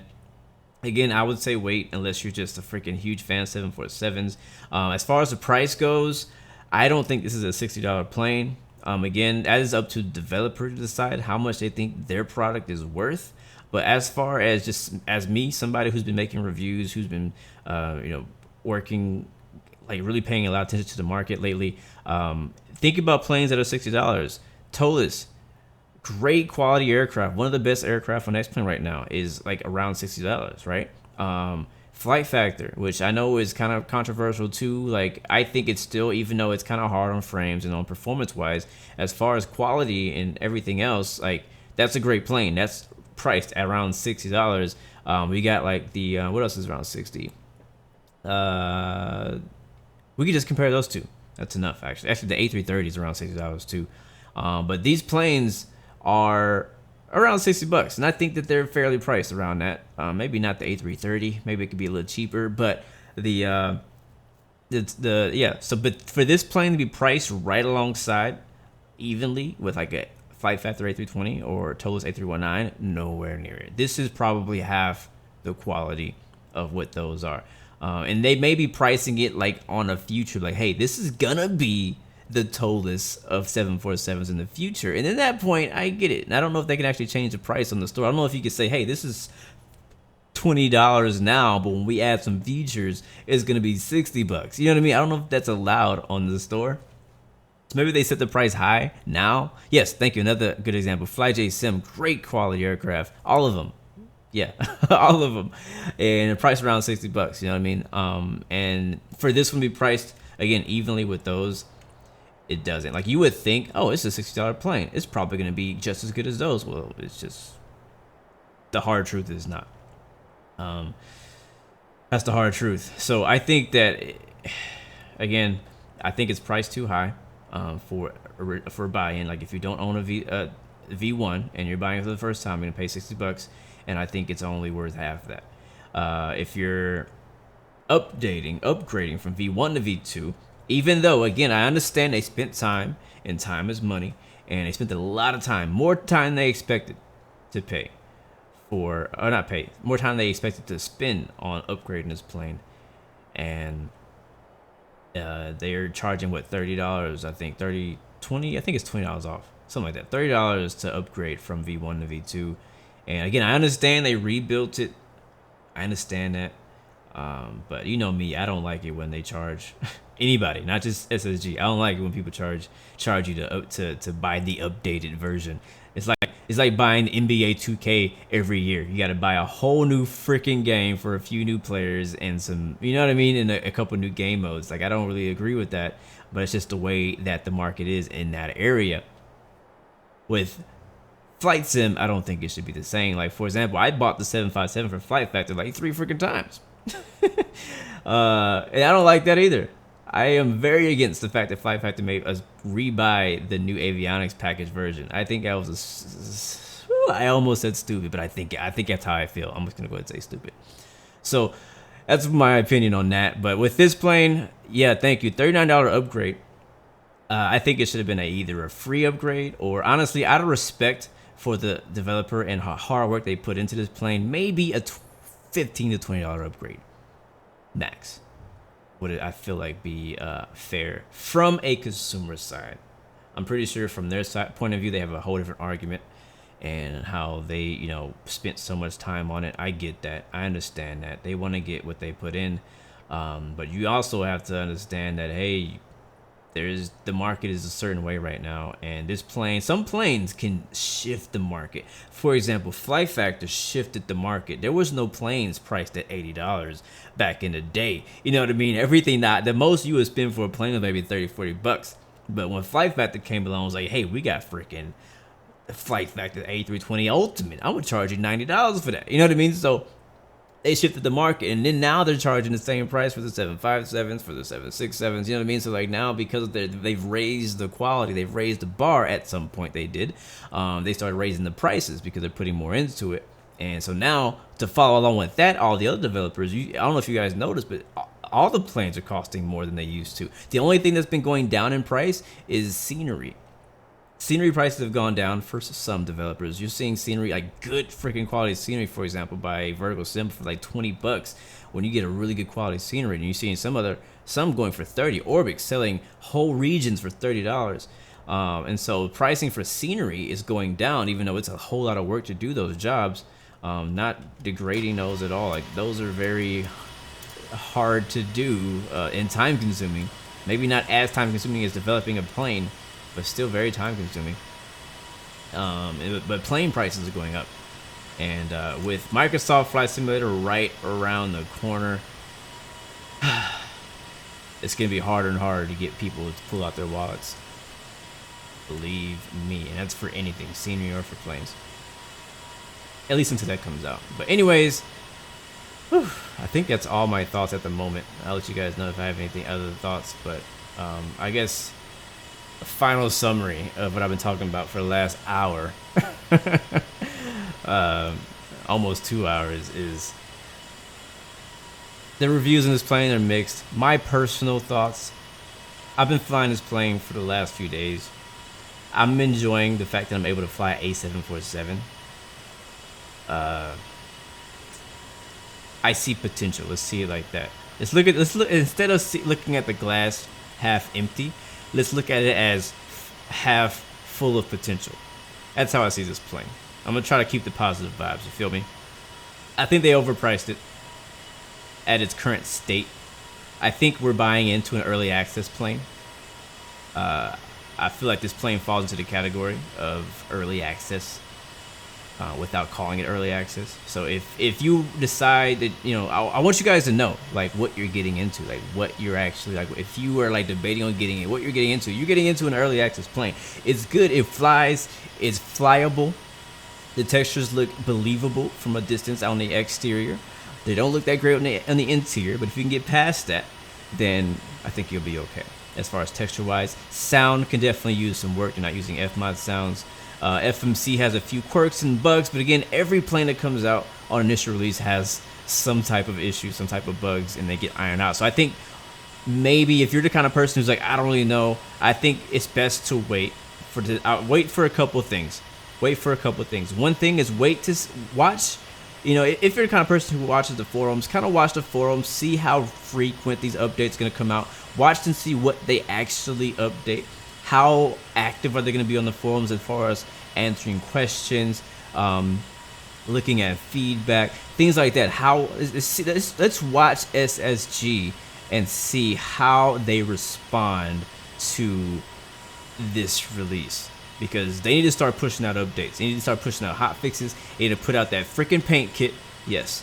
They need to put out that freaking paint kit so the community can start growing this project as well. As soon as you start opening doors up for the community, start growing the project, you're going to have a longer lifespan already. Another thing to watch out for. What did I say before? Hold on. Somebody just... thank you for the follow. Arrow Bisector 309. Welcome to the Blue Arrow family. But first thing again, watch SSG. See how this project grows, and if it grows. If we don't see an update by the end of this week, we have a problem. Because the plane came out a week ago. It doesn't have to be a massive fix. It can be a hot fix to fix some of those little things. If we don't see something by the end of this week, we may have an issue. 2 weeks, we really have an issue. That's way too long to go without some of hot fix. And if we don't get a hot fix, we at least need to hear from SSG saying, hey, we see, thank you for your comments and concerns. We're working on it. You should see an update here in the next this amount of time. So we need to hear from them to make sure we know they're working on it and they actually still care about this project. Those are the things we need to look for. Is to see if they actually care about the project, and they're not going to be like, all right, off to the CRJ or something, you know what I mean? Yeah, man. You should definitely be nervous to look at the forums because I think they've already deleted a lot of the bad stuff. Still further, what's up, man? Welcome to the stream. Thank you for the follow. Welcome to the Blue Arrow family. Rockham says you own V1, and to me, you just did not see the upgrade as being worth $39. I purchased it and regretted it. Yeah. The forum is forums.x-plane.org, and just look under payware, support, and Boeing Airliners 747. I can't see any link right now. So Jack Murphy saying Flight Factor is working on a 767 avionics upgrade. Not surprised. They came out with it for the 757, and they've kind of been copying. The 767 has kind of been like the brother, or the little brother of the 757. I feel like every time the 757 gets a significant update, the 76 gets it not long after. I know one thing for sure. I say this now, but this might happen later. But I know one thing for sure. At this moment, I'm not buying an upgrade avionics for 767 unless it's like groundbreaking. You know what I mean? Like, yeah, I'm not. I mean, that plane flies perfectly fine right now. That plane's actually great. That's actually a really good plane. The Boeing 767 by Flight Factor. But I'm hoping that they give us a free update to that. I don't think my VNAV is actually going to work today for our descent. I am not confident in it. All right, how much longer do we have? I feel like I've been talking forever.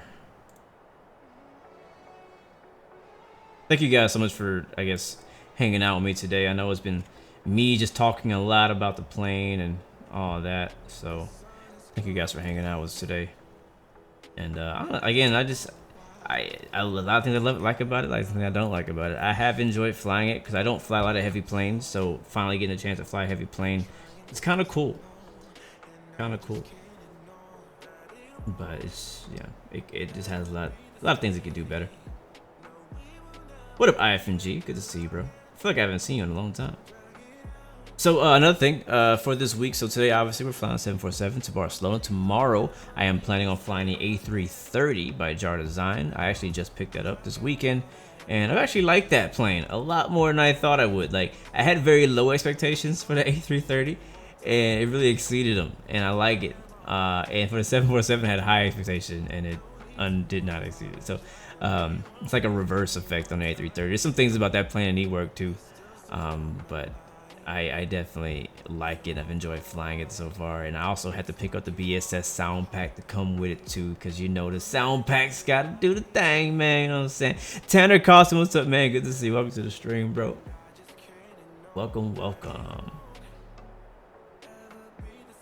Actually, now that I think about it, the textures in the 747 look like you turned your texture size down. Like, you know, whenever you turn the size of your texture down in your X-Plane settings, and you actually see the difference after reloading. Well, that's kind of how it looks inside the cockpit. I don't know, why are we leaning to the right? Are we what's the problem with that? Yeah, man, I've been wanting to do a shared cockpit in the Zeebo for a while. I just haven't found anybody to do it with. I want to say found, I haven't really been looking, but you know, I just haven't had anybody to do it with, so I'm down. I mean, Hugo, if you want to do it, bro, let's do it.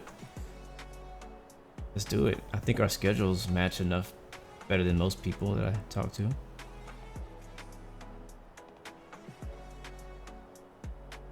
So IFMG, so you back talking to this girl now? What's up? Because I know before you had like basically given up on her, but now it sounds like you're back in the mix.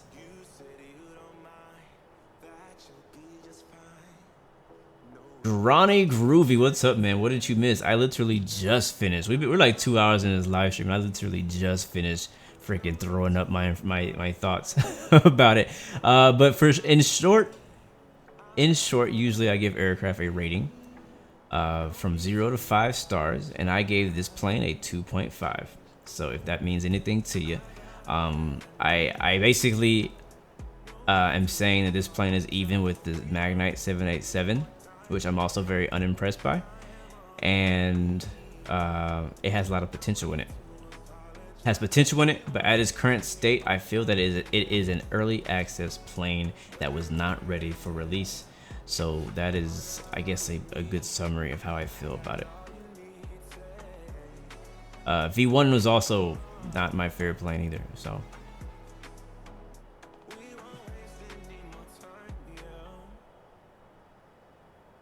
Jonas, you have to ask him. I kind of know, but I don't want to speak for him. I actually do like him. I'm not even saying his name right now because I don't want to taint his name, because I know a lot of this situation has to do with this guy. But I actually do like him as a person. He's very passionate, and I think that's what got him in trouble. Well, not in trouble, but I wouldn't say in trouble at all, honestly, because he's not in trouble. It just rubs some people the wrong way. But you have to ask him. I'm pretty sure he'll be streaming sometime soon. That's true. That's very true. That's the thing. Before it even came out, one of the things I was concerned about with this V2 of SSG was like they never really fixed all the issues in the first one. Like, it originally came out, I believe, on X-Plane11, you know, and it had a very slow update cycle. And then when they put out the new V1.9 or whatever they called it, it fixed a bunch of stuff, made it slightly better, but it still wasn't there for me, I guess you could say. It wasn't to the quality that we would expect from an airliner on X-Plane11 as payware. And yeah, a lot of the issues they had, they never really fixed. So I'm a little concerned, like, how long are they going to stick with updating this plane? How long? That's the biggest question, honestly, with any payware aircraft that comes out, because for developers, I don't know if any of you guys out there develop anything, but you spend a lot of time a lot of sleepless nights on these planes, or not just planes, but on these projects. And when you finish, you're probably burnt out. To be 100% honest with you, you're probably burnt out. You probably are running off of no sleep. And last thing you want to hear is negative criticism after you release it. You put your 100% into it almost, or hopefully you did. And for example, the guy who put out X-Craft's ERJ X-Craft series, whatever it was, I can't remember, like 4 or 5 different planes. Well, he released a plane, right? Plane came out great. Had a few bugs, had some things that need to be fixed, and he fixed those things, right? He fixed those things. He was probably active for a few weeks, fixing bugs, bug fixing, just doing what developers are supposed to do. Very active on the forums, very approachable. Was doing a really good job of really taking criticism and being able to say, hey, thank you for that. I'm gonna write that down. I'm gonna get to work on that. You know what I mean? Very humble as well. And it came to a point where he got the plane to a point that he was very happy with it. And he's like, hey guys, just letting you know. Like he announced it on the forums, like just letting you know, like I have worked my butt off to put this plane out. I've gotten it to a certain point that I feel like it's good now after hearing from your feedback and making it better. I'm gonna be taking a week, a month, whatever it was. I don't know how long it was, but he took a break. He basically stepped away from development and just took a break, except for maybe like really urgent things, because he also had a full-time job. And so I'm not against developers doing that. I'm not against that, but he's still around. You know what I mean? He's still developing. He's his product is good now. And so the issue is, the thing I worry about with any developer is like, how long are you gonna be here? How long are you gonna be updating this plane? Especially smaller companies.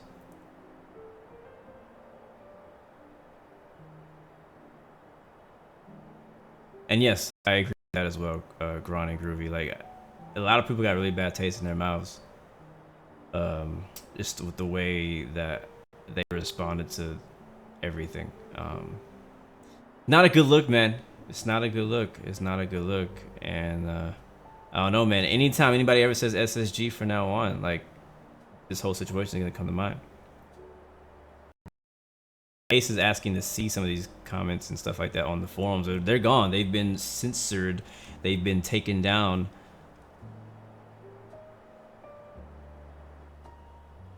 Wow, look at that view. That's a screenshot right there. Hello, beautiful. Where are we right now? We're still 35 minutes out. I think we're over the Alps. About to fly into southern France. I don't think we're in France.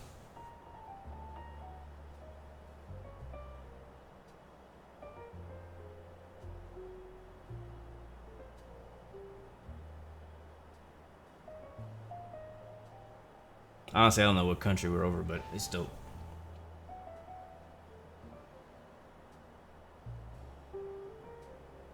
Yeah, I agree, definitely. It's some of the stuff they took down, like if it was like really toxic, like just like cussing and like swearing and really like disrespecting people, I understand if you take that down, if you censor that. I get that. You want to keep your forums clean. But if you're just stating facts, if you're like, if you're stating facts of what it is, then I don't think that should be censored. Absolutely not. Especially on the internet. No, you're good, Gronny. You're good, man. I want people to express how they feel. So we can get past this. Appreciate it, man. I got this random jazz music playing in the background that I wasn't expecting. But it's really calming. Really, really calming. But thank you, man, for coming by. I'm glad you enjoyed the stream, bro. I really appreciate you, man. And thank you everybody else who's joined into the discussion. Again, I told you my thoughts. My thoughts might sound more conservative to most people. But I'm the kind of person who likes looking at the positive side of things. And yes, there are problems. Yeah, absolutely. I agree with that. But I see potential on the bright side. If that's gonna happen, I don't know. But in the meantime, we got a lot of other planes we can fly. Thankfully, there's a lot of great planes to fly on X-Plane11 right now. And some people will be 100% happy with the state of this plane right now. And other people will just won't. So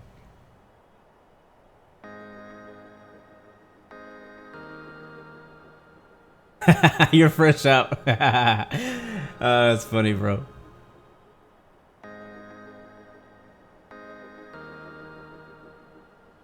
Hugo, he says you're not using real. No, I'm not using. This is definitely not real life time. It'd be dark right now if we were flying in real time. I mean, at realistic time. But I wanted to see some nice mountains and stuff. You know what I mean? I didn't want to fly in over the mountains at night. Like, if I'm flying over the water, yeah, or flying over like freaking flat cities, yeah, let's do it.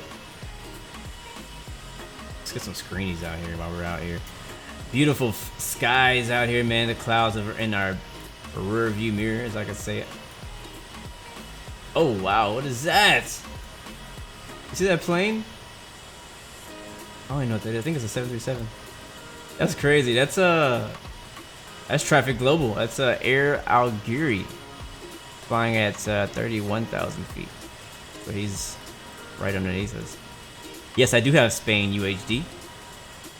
So all these red numbers or letters and stuff, that's again, that's Traffic Global. So even after you leave the airfield, you'll still have aircraft flying about, going their way different places around you. So it's kind of cool. If you look really close without the labels on, you can see them. They're really hard to spot, just like they are in real life. I am absolutely looking forward to Microsoft Flight Simulator 2020. So lots of planes. Got Ryanair, Czech Airlines, Air France, Norwegian Air, Eurowings. Got an A319, A330.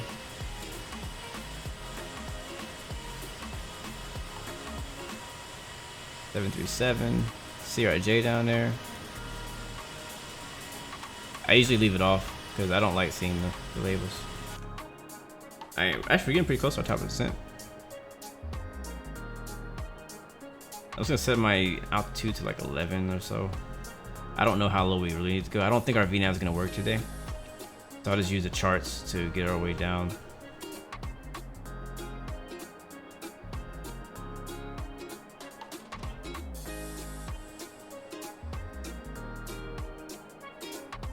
That plane came really close though, freaking freaked me out.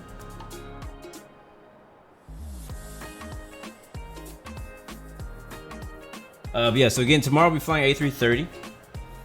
I don't know where yet. If you guys have any suggestions, let me know. I haven't decided yet. It will probably be out of Atlanta because I really like the new Nimbus Atlanta scenery. So I might fly in or out of Atlanta tomorrow, but I haven't decided yet. And then Thursday we'll be racing, and then Friday I'm planning on doing some VFR stuff. I haven't done any VFR in a little while, so I want to do some VFR stuff. Speaking of VFR, I just finished my ground school training last night, so super hyped about that. I posted on Instagram that I was 90% done, and after I posted that, I kept going until I got to 100% and finished. And basically how it works for me is online. It's kind of like a class online, so I'm not done. I'm done with the class. Now I have to study the material that I learned in the class so that I can take the test and pass the test. And the test is the written test for my private pilot license. So that's not gonna give me my private pilot license. It's gonna give me the first test. There's 3 tests. There's a private, oral, and practical. And so I'll get one test out of the way, and I haven't even gotten the plane yet.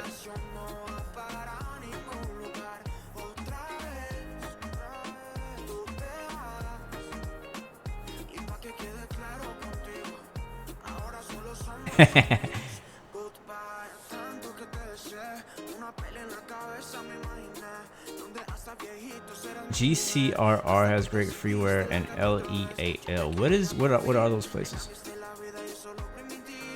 Oh, Hugo, you can probably help me out. There is some type of VATSIM event happening. It's like flying around the world. Like massive groups of planes are flying. There's freaking like massive groups of ATC getting together. Like, what is this? I think right now they're in Brazil.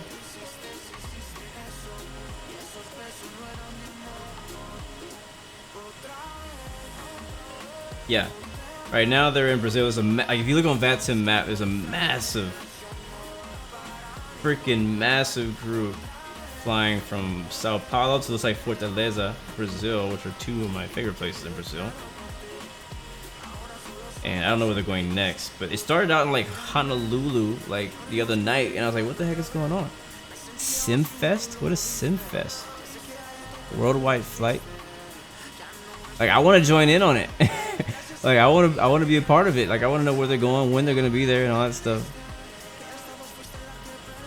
It's a world flight in a full motion 747 sim, raising for charity. Oh, that's cool. That's really cool. Is there like a live stream where I can watch this going on, or? Again, I've been seeing tons of people flying out, and if it's for a charity, that'd be pretty cool to support that as well.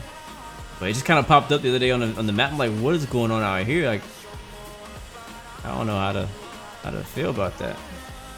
Simfest UK, thank you very much. I'll check that out. I will check that out. Thanks for that. Yeah, I've been trying to figure it out for days. I've been asking people. Not everybody knows. Alicante is LEAL. Okay, that's a cool airport. Is that in Spain?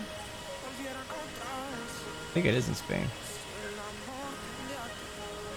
How are we looking right now? We are 29 minutes away. About to fly over Marseille.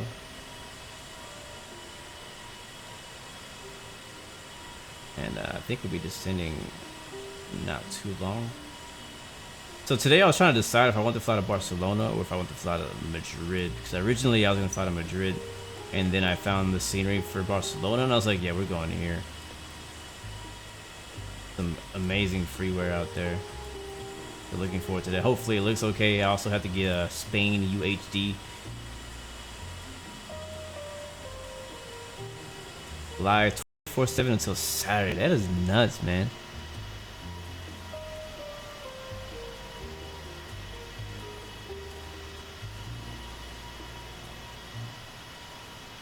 Yeah, I don't know how to allow you to post things, honestly.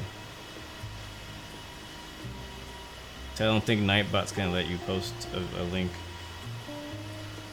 There it is. Yeah, that's fine. Nightbot, freaking Nightbot. Hey, post it one more time. I'm gonna actually, I have it right here. Never mind, don't post it again. I got it. I have a version that doesn't go away. You got nuked. Yes, you did, bro. Well, let me click on this. Oh, no, Nightbot really got it. I think he got rid of it. Hey, I think I got it. I got it through Restream. I'm gonna test it first to make sure it works, and then I'll repost it for everybody else.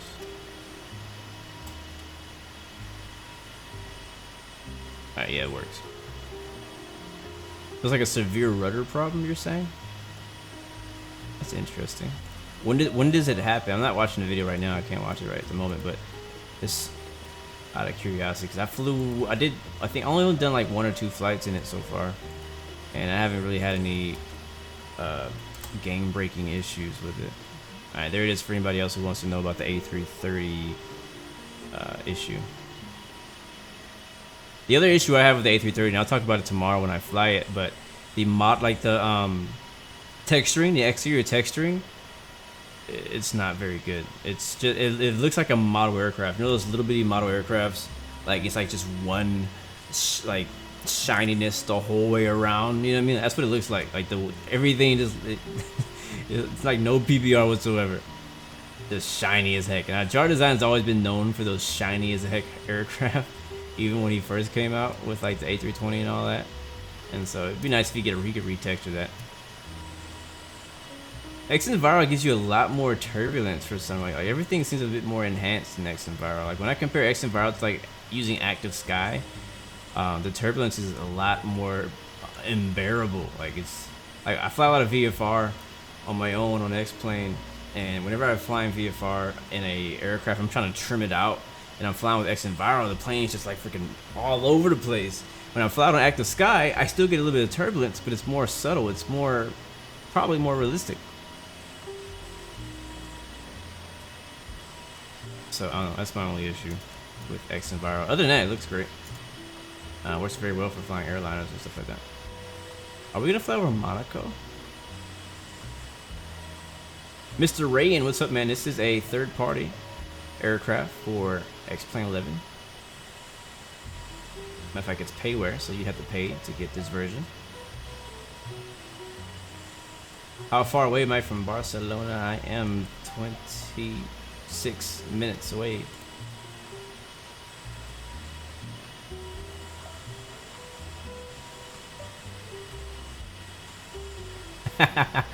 What have you been banned for? Here you go, from Nightbot. I didn't even notice. Like, Nightbot is so like on it that I don't even know when stuff happens. I'm like, I didn't even see that comment. I'm cruising at 33,000. Flight level 330.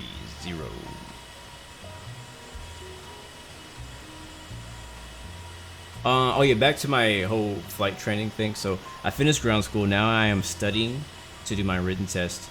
So that's gonna be probably not so much fun. The class part was pretty fun, but the studying part, I've never been great at studying, so I gotta overcome that. Once I do that, I gotta pass the test, I gotta get my medical, and start flight school. So, wish me luck there.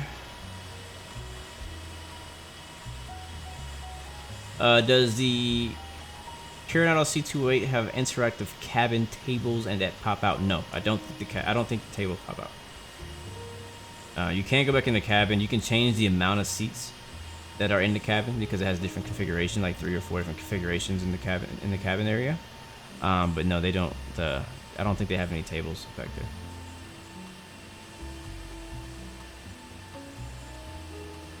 there. That's funny. I probably have to make some adjustments tonight, but like, hey, so the caps thing, let's ignore that.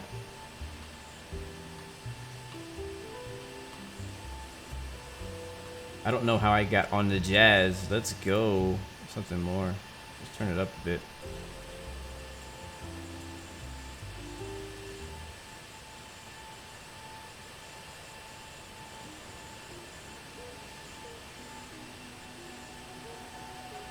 Alright, looks like your aircraft is descending.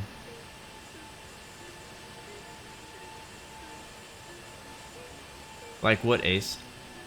Like what have you heard that works in V1 and doesn't work in V2?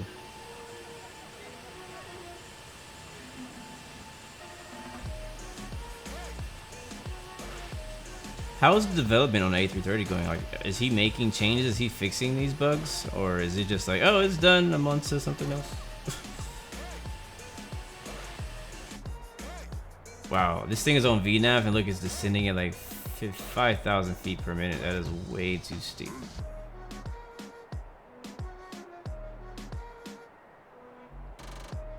I also seem to not have any more legs on my flight plan. Like the wifey's on lunch. Speaking of, let's get that arrival set up because we haven't fixed that. We had an issue with setting up my arrival. Let's get that fixed up. Let me get my chart up so that I know what we need to put in. According to my FMS, showing that we're finishing at Nildu.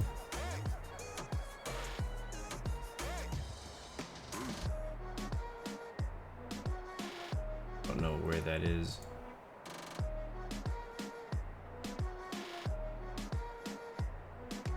Bisba.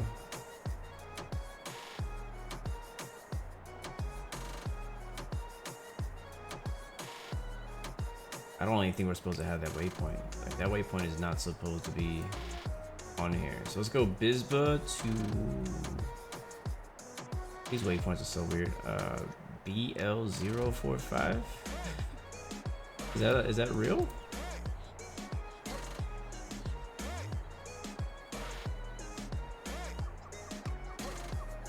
Toga button works in V1 but doesn't work in V2. And a couple things in the CDU. All right. I was gonna add to the legs page if it'll let me. Add it here. Oh.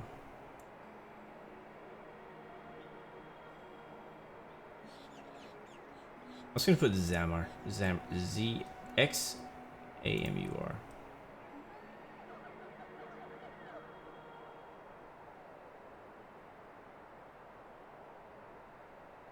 Not found. Oh, that's some BS. I tried to do it the other way. So arrival. I don't think it's. Let's see. We wanted what was it? ILS 25. Right. Zulu.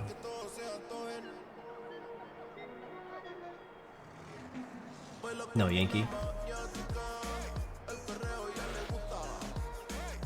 CLE. Bisbee, Bisba. Execute. Alright, did it do it? Did it do it this time? Yeah, buddy. There we go.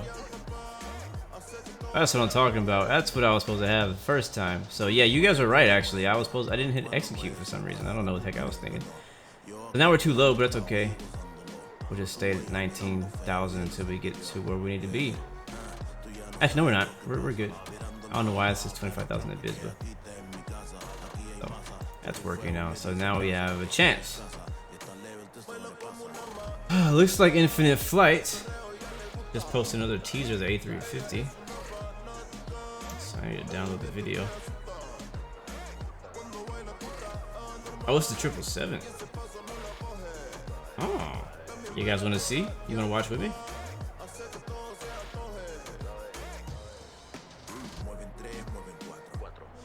Hi champion, which airline am I planning to fly?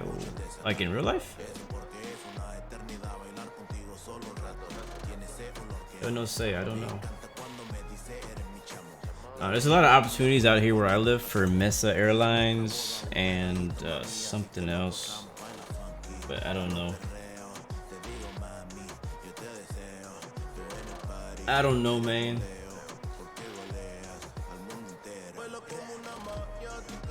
I just want to. I'm at the point right now where I'm not so concerned about what job I get as a pilot, but more that I just want to fly. You know what I'm saying?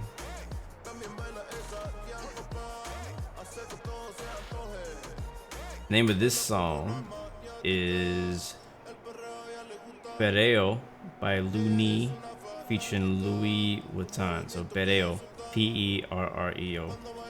I don't know what that means. It's Spanish though.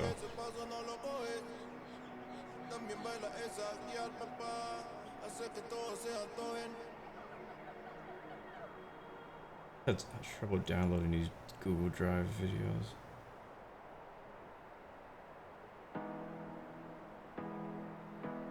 Alright, we should be good. I think our VNav is going to be working now. Got a little bit of a... I think they did a good job actually with the effects, the wing effects. Like, the way it looks really good in my opinion. Something they did right. I don't know if it's supposed to be happening right now, but it does look good when it happens.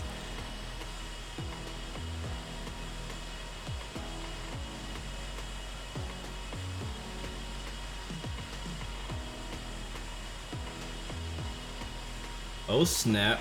Team 4 Flight just mentioned me on Instagram. That's pretty dope. That's pretty dope.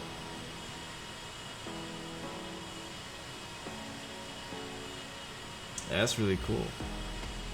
Now I gotta buy 4 Flight. I have a trial version right now I'm using for training.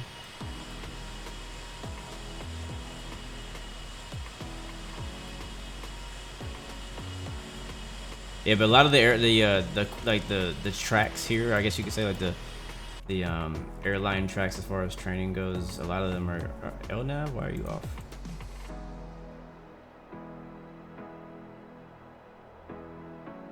Plane's not flying in the right direction, I just noticed.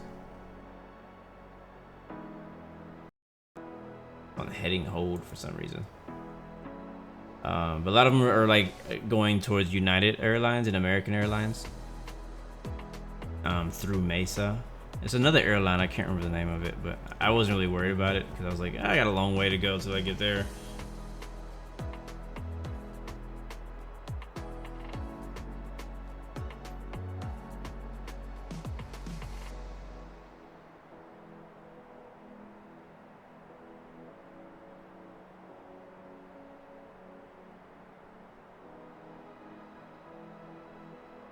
Sorry guys, I'm on Instagram.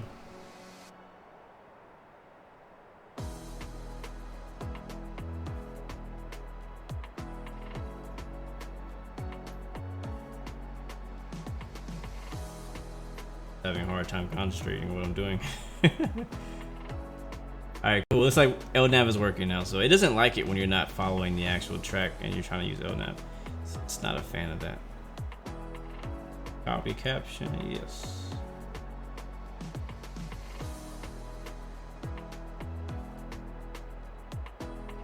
What's a jungle jet? I never heard that term. Usually you start in like an ERJ or a CRJ or something even smaller than that, like, or not smaller, but maybe like a Dash 8, Fokker. We don't have a lot of Fokkers out here, but depending on where you live or what opportunities are out there, you know what I'm saying? When you want to be an airline pilot, like there's a demand for hours, and you want to get those hours anywhere you can. So if you gotta fly a Fokker F50 to get those hours up so you can fly a 737 later in your career, then that's what you're gonna do. You have to fly a CRJ or ERJ, anything like that, you know what I'm saying? Like, you're gonna want to get those jobs to get your hours up to so that you can be eligible for the planes that you might actually want to fly. So yeah.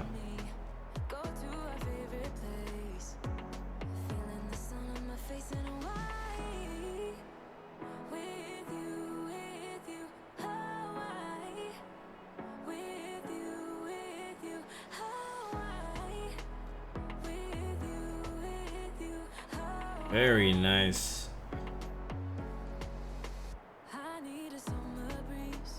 Sorry, I'm talking about Instagram. This is so rude. I'm over here on my phone. Such a bad streamer. ERJ is a jungle jet? That's hilarious. Never heard that before. What up, Nico? Good to see you, man. Because they're Brazilian? That makes sense, actually. That makes a lot of sense. Alright, how are we doing on the descent profile? We good? Are we too high, too low? Is the plane doing what it's supposed to do? We're at 18,000 at the moment. Yes, we're good. When we get to Bisba, we need to be at 25,000 or lower. So we're way below that right now. So we're straight. We're good. Total BAME.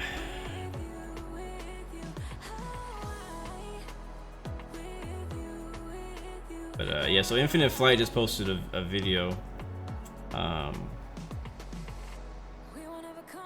the new 777 flight surfaces or control surfaces.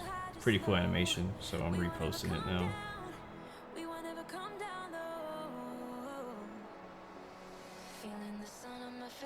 Pretty cool. Pretty excited about what they have to come into in the near future. So that's posted, but if you guys want to watch it really quick on the screen, I probably can't see it because actually technically you could. Technically, I have things that can allow you to see my phone screen while I am streaming. Let's see if it works or if it just crashes everything. It could be a bad idea or it could be a great idea. Let's find out. Follow me on this journey.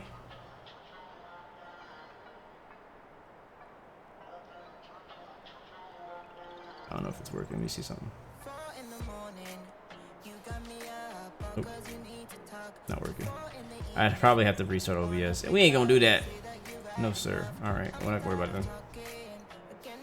Not worried about it. I'll show you right here. Check it out. It just ended.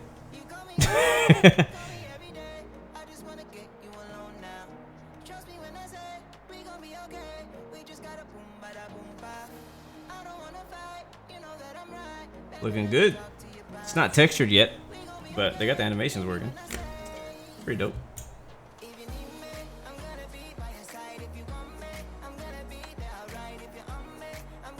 How do flight plans work on X-Plane with no map?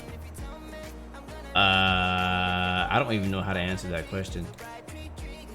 It's a legit question. I just don't know how to answer it. My flight plan is all right here in this screen.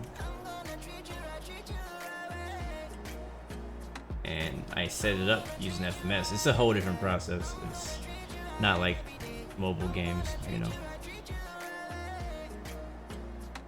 I think this flight is taking longer than it should because in the beginning and maybe even now our frames have been borderline under 30. Yeah, I agree. Long way to go. Long way to go. I just love these clouds. What the heck are my neighbors doing? They're so freaking loud.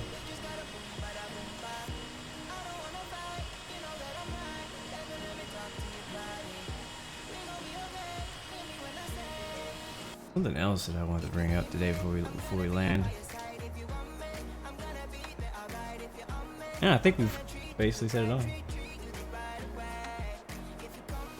I think the next question for me personally is like, after this video, will I fly the 747 again?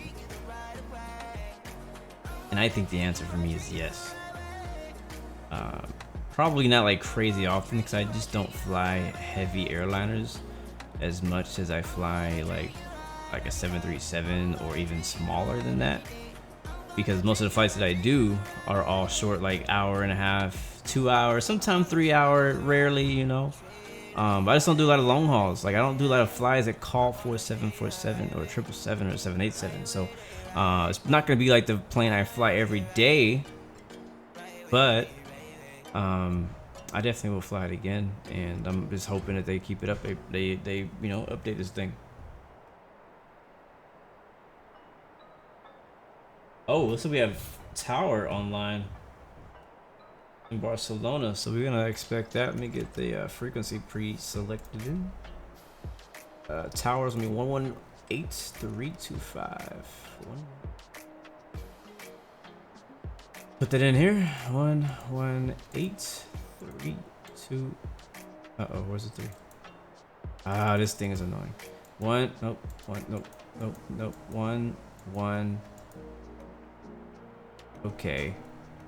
Okay, now you want to give me some more problems.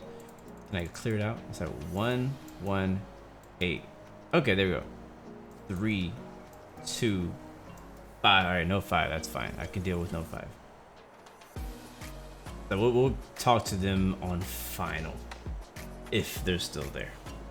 But I have a feeling that this stream, or not stream, that these people who are flying in Brazil are about to hop across and fly from Brazil over to Spain. That's what I have a feeling is where they're going next. That's a pretty cool event though, I gotta say. That's pretty dope. Yeah, because Lisbon is open right now. Faro, whatever, however you say, is open right now. Barcelona, I think, is open right now. No, it's not Barcelona, it's somebody else. Yeah, there's a lot of, not a lot, but there's a few different control towers open right now in Spain, which is pretty cool. We'll see.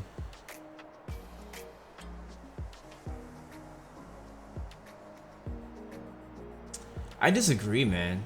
I think that you probably feel that heavy planes are harder to fly because you never fly light planes, and so it's just different. You're used to flying big, heavy jets. You're not used to flying small general aviation planes. I think that's one of the things with a lot of the people in the aviation community. Not everybody, but a lot of people, like, that's all they like to fly is airliners. That's just what they're interested in, you know. And then when it comes to flying a little Cessna 172, they're like floating it down the runway, or they can't land, or, you know, it's just like really uncomfortable. But that's because everybody's just, that's all you fly. If all you fly is a certain type of plane, and if you get anything else, it's gonna be weird and awkward. So that's what I think. I completely disagree that flying a 747 is easier, or a big plane is easier than flying a small plane. 100% disagree. This plane in particular, speaking of weight, I feel like it feels too light. Like, I don't know if they've done anything special with the flight model, but when you lift off the ground, you feel freaking light. Maybe I have been flying light. I mean, I'm doing short flights, so not a ton of fuel. You can see, I've been wanting to do a flight where I loaded up heavy, like full of fuel, full of payload, like right below max takeoff, and see if the plane actually feels heavy. That's what I should have done today. But it just feels really freaking light, and when you land it, it feels way too easy.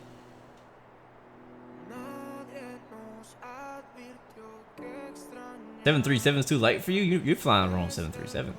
What do you fly, Sauce? Are you flying X-Plane or something else?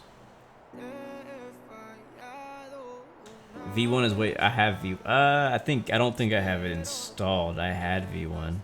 I think I deleted it a while ago. Alright, we're descending down to 14,000 feet, approaching Barcelona, Spain. We'll be expecting runway 25. Let's check on what ATC has to say about that. There is an ATIS. ATIS is a 11865. Is VATSIMS having a problem with their ATISs? With their ATISs? 11865 is the ATIS, so 1. Okay, that's not cool.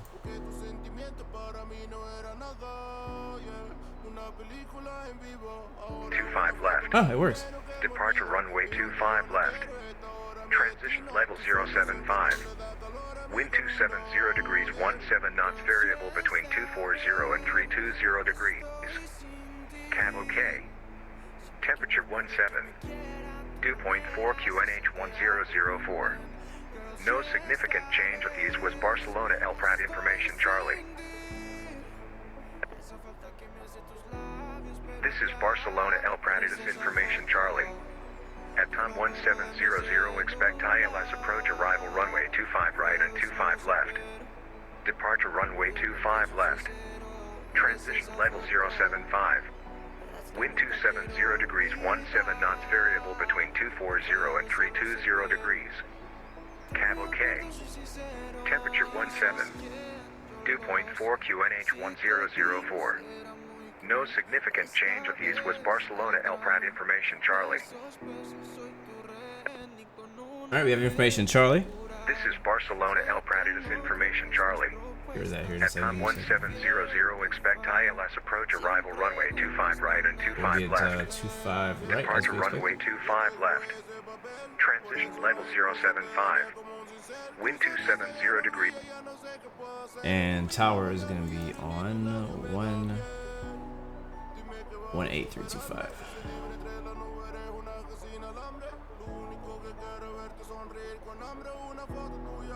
We'll leave it on Unicom for now.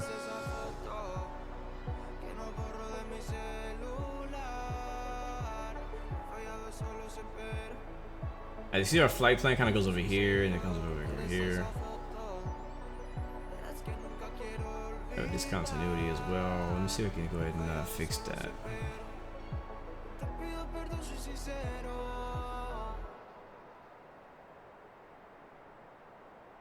I'm gonna skip these two waypoints and go straight to CLE at 7,000.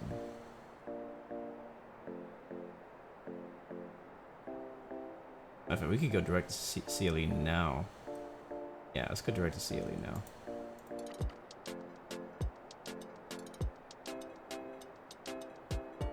Yeah, let's just send down to 7,000 feet.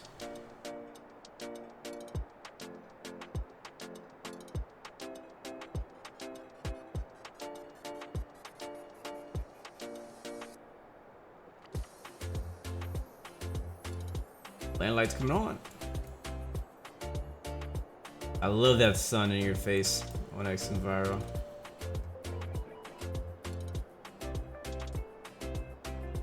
Logo lights coming on. Wing lights coming on.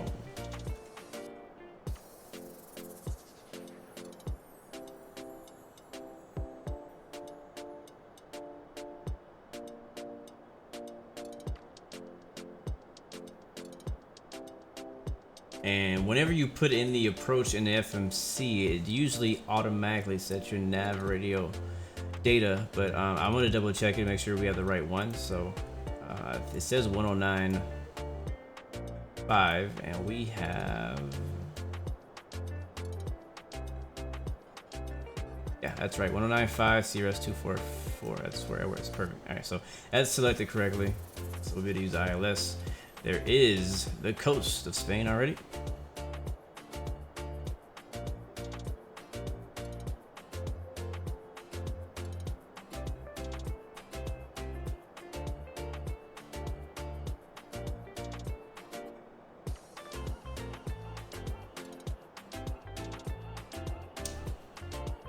And we don't need the speed brake.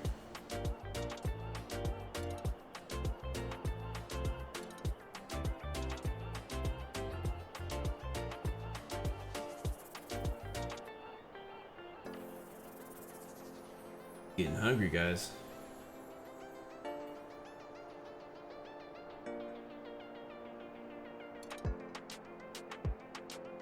We're almost there. Ollie Wells, what's up, man? Good to see you. Yeah, Hugo's like the biggest 737-800 fan that I know.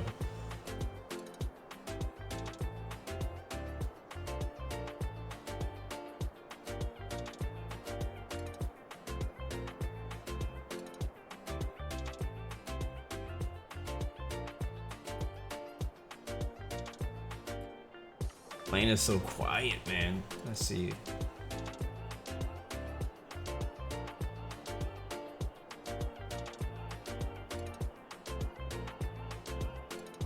Yeah, I agree, man. I can't wait for the rotating D11. That's gonna be. I hope that one doesn't crush our dreams. I don't know when it's gonna come out, man.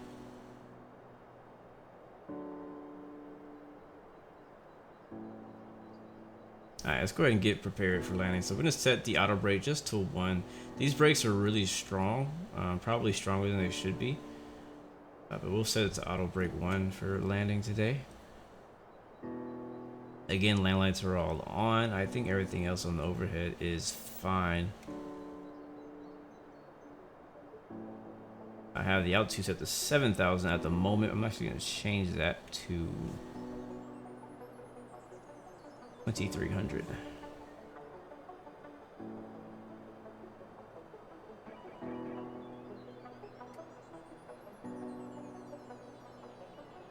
Are we icing? Or is it saying to turn it off? I think it's saying to turn it off.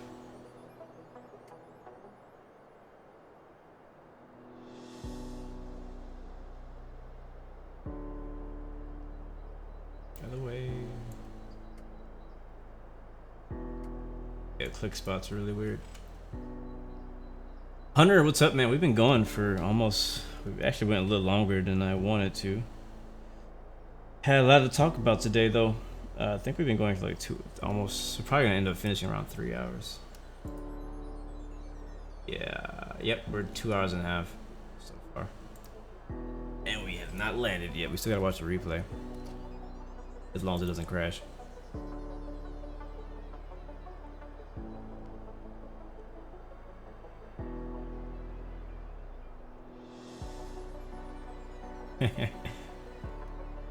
I'm hoping that Microsoft Flight Simulator, maybe I'm giving them too much credit. I'm hoping that they'll be the answer to a lot of these wishes that we want. It's just gonna, we're gonna need some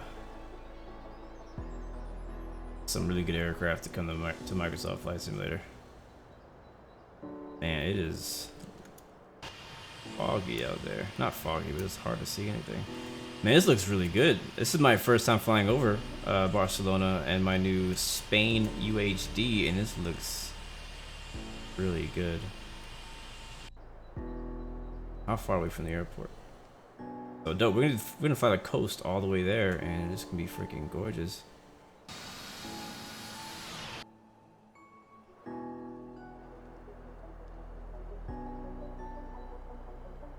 Yonda Morris, we're in a 747-800.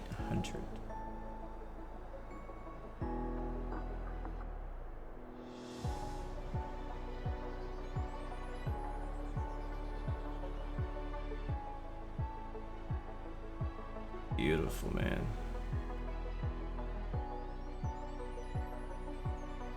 $747-800, not 400. To be exact.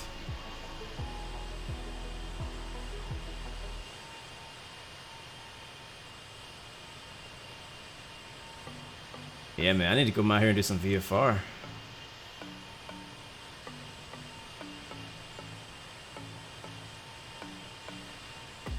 This is my first. I haven't had any like ortho or scenery at all in Spain until last night when I was getting ready for this flight. And just looking at the coastline so far, I'm like, I want to fly out here more often. Like, I have been missing out on some beautiful area out here. Now this is the 800 variant of the 747, and yes, this is X-Plane11.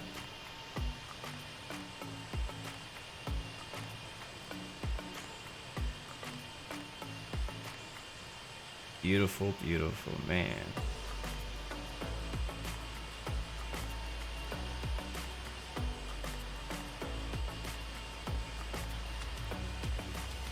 I'm using a website called Epidemic Sounds.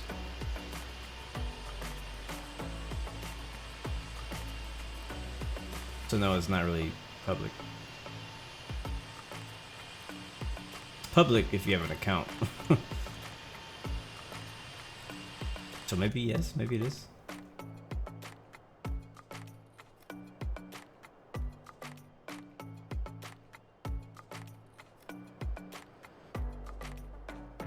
How we looking now, baby? How we looking now? We're not far at all. We're 4 minutes out.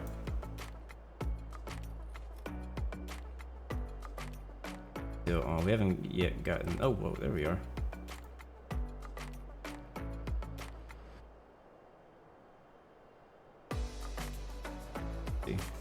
Let's zoom in, and I think we can go ahead. Yeah, I see the blue dot. We can hit approach mode so that once we get to the localizer and the glider slope, we can go ahead and do that. FMS has a message.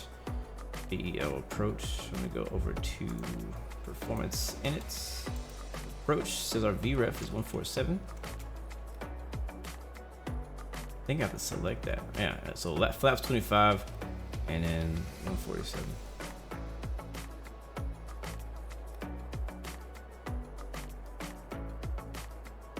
So I'll probably go ahead and take control of the plane now. Well, not take control, but I mean take control of the auto throttle at least. Come off of VNav if it'll let me. Oh, it won't let me.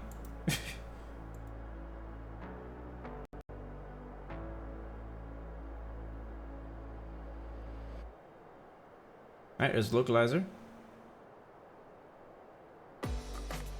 Go ahead and tune into tower, and we'll shut the music off.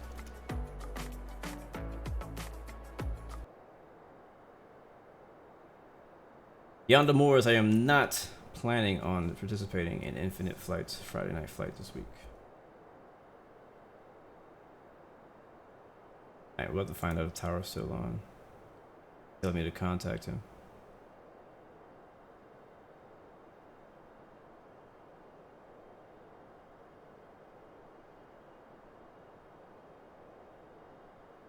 Here we go. I want to slow down to 190.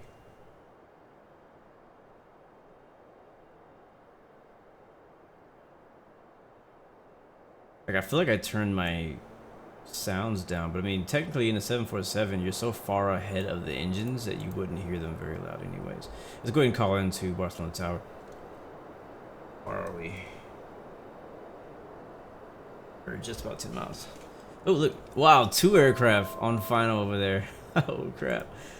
Barcelona Tower, Lufthansa 116. We're on a 10-mile final, runway 25 right on the localizer. Lufthansa 116 heavy.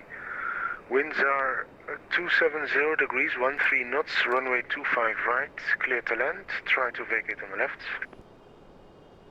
25 right, clear to land. Lufthansa 116. I forgot my call sign. Why it took so long. Alright, plane's doing some weird stuff, so. Oh, speed brake is out.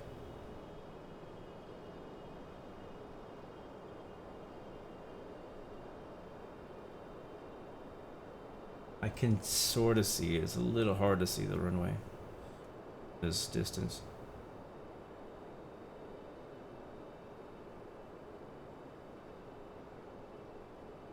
Alright, I'm gonna take control.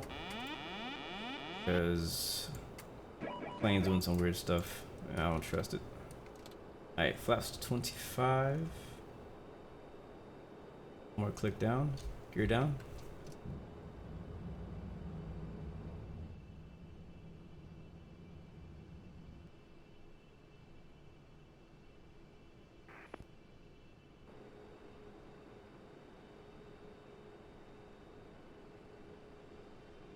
Alright, I have the controls.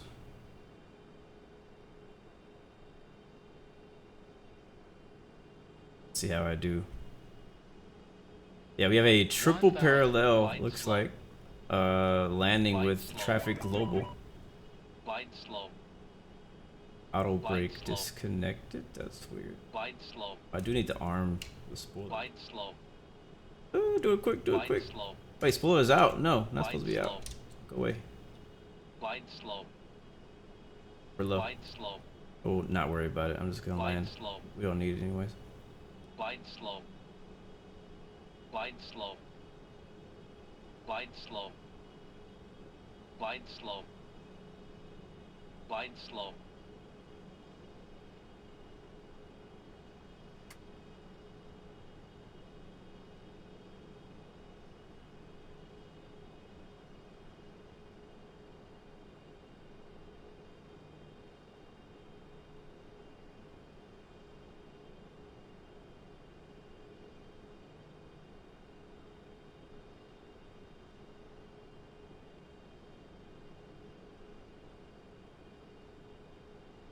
$500.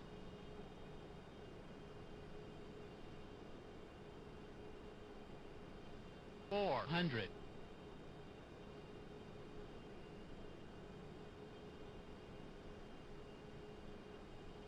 $300.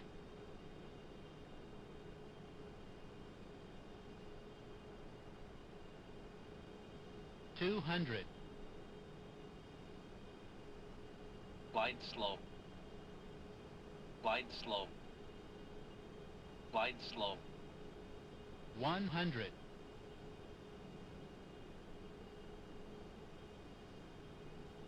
50. 40. 30. 20.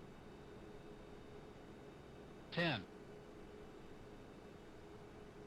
Put it down. There it is.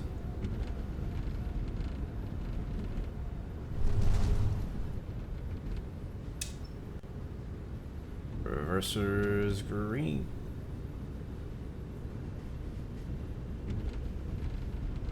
Alright, now the green.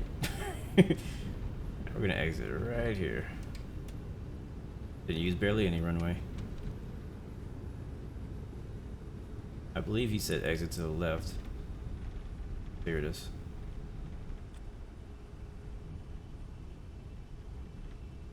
I see Ryanair at the airport. I see EasyJet.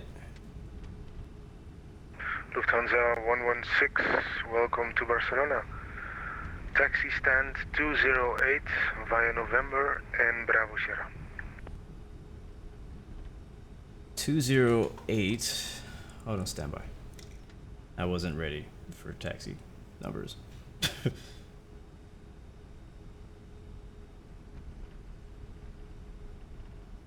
Alright, for Lufthansa 116, you said that's stand 208, and what was the routing you gave me? Stand 208, November, and left on Bravo Sierra.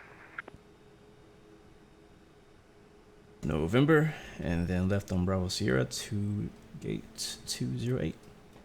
Lufthansa 116.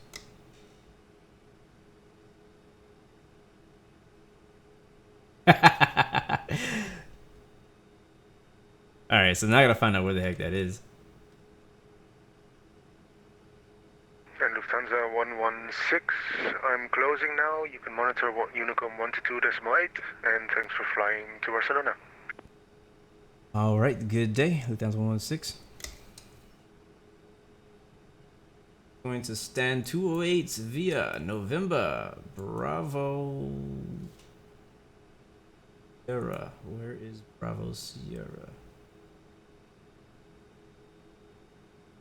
Stand by, guys. I gotta find out where I'm going. See November 6th.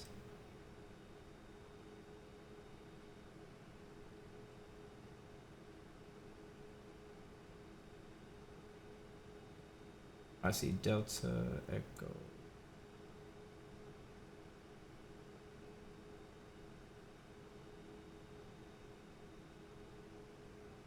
I don't know. I feel like y'all's charts out here in Europe are harder to read than the US. That's what I think. That's just me though.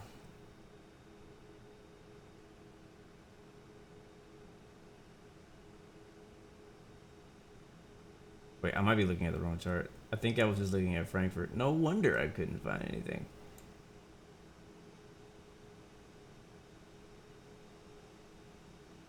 Probably, why is he just sitting there? Because I'm lost, bro. I should have asked for Progressive Taxi, but he's leaving anyways, so I can't even do that. Alright, so we landed on 25 right. We are at November. Right now we're at November, what's that say? We're on November 6th. That's Echo 5. November 7's up there.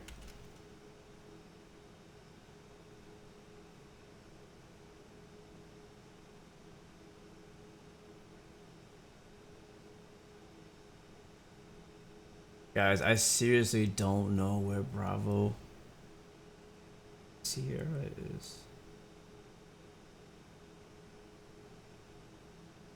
Okay, here we go. I see Echo Sierra, Foxtrot Sierra, Delta Sierra. I found it! Alright, it's like way down there. Alright, cool, great.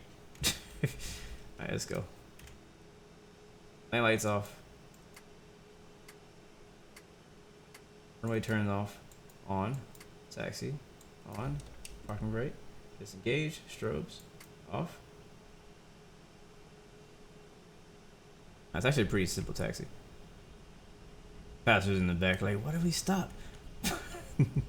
Ryanair over there waiting for, look at that, we got a freaking traffic jam behind us right now. Ryanair and Lufthansa and A319. Like, what's going on?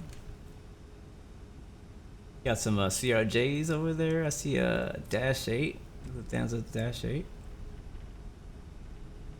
767 with no livery. Swiss. Looks like Scandinavian? No. Norwegian. 787. Taxi.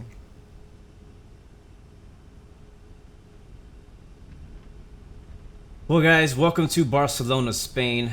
Hopefully you guys enjoyed that flight and commentary. I always enjoy flying with you guys on board. That's a Fokker, actually. I thought that was a Dash 8. You guys always make these flights more interesting. Have somebody to talk to, chat with, who actually knows what I'm talking about. You know, like whenever you have like friends that you have like in real life, you know, and you're like, they don't understand. They don't know anything about anything. Hard to talk to them about it. Alright, we should be coming up to Bravo soon. Wait, why does it say Yankee? Did we go too far?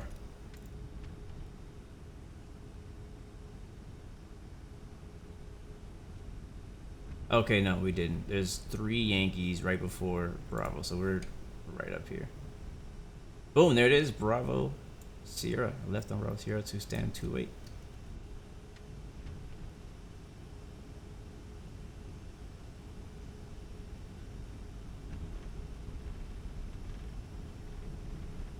Taxiing in these unfamiliar airports is always a challenge.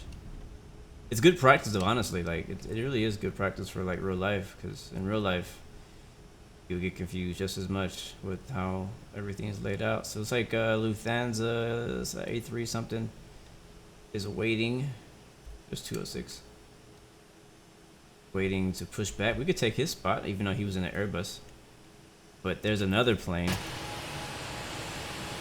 Oh, there was. He's gone now. There was a plane right here. I don't know where he's going.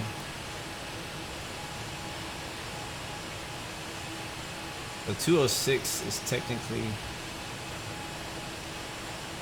on the right side.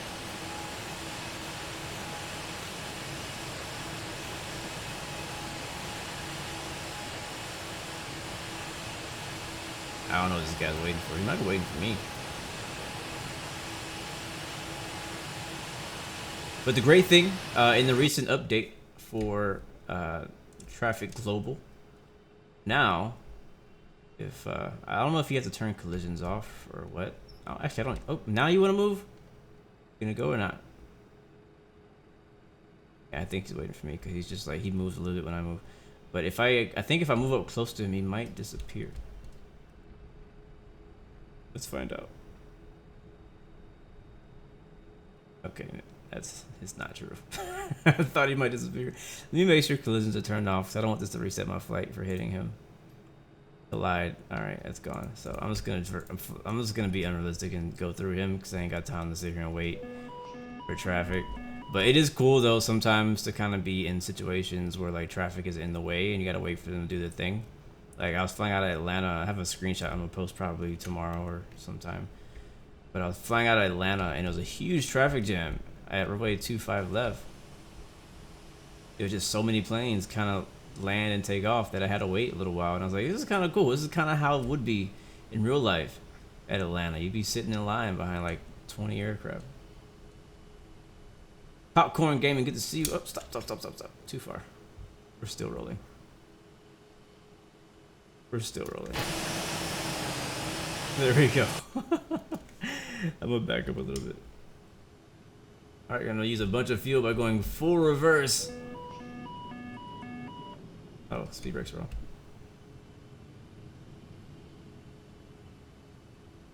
Very professional. Blowing all the little ramp agents. Everybody on the ground is getting pushed back. Stop. Alright guys, again, welcome to Barcelona. Seatbelt signs are coming off. You guys are free to leave. Get the heck out of here. Enjoy your time in Barcelona. I'll see you on Thursday, racing at Barcelona Raceway, whatever they call it. But tomorrow we'll be in the A330. Find somewhere else. Another day, another adventure. But yeah, man, 747 probably should wait a little while, unless you just really love this plane. Then go for it. But I'm just warning you before you buy it that it is not perfect, and just know what you're getting yourself into. But alright, I'm gonna shut the engines off, and our landing rate today is actually only 107. That's for all you guys out there who said it's gonna be a rough landing today. You are very wrong. We're gonna watch that landing. Let me get off of B-Pilot. Let's connect though. Yes sir, replay's coming up right now.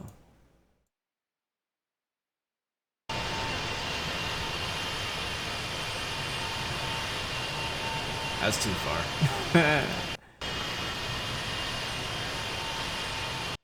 That's too far. There we go. Okay, we'll just go fast. See, I didn't even know I hit the speed brakes. I ain't even know. 1,000.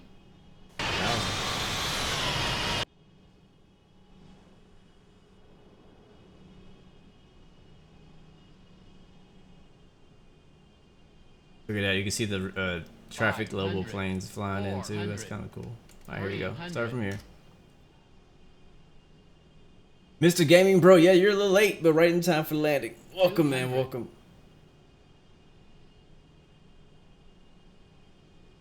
You weren't paying attention this time. You'll see. 100.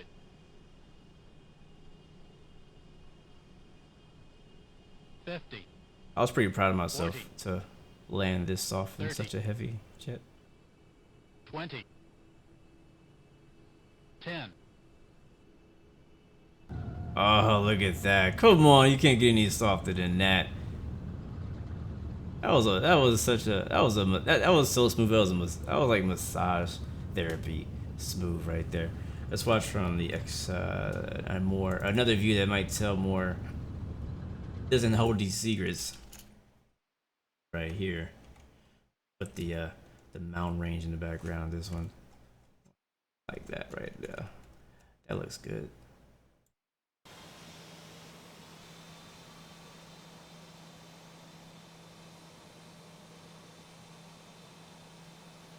You may, Hugo.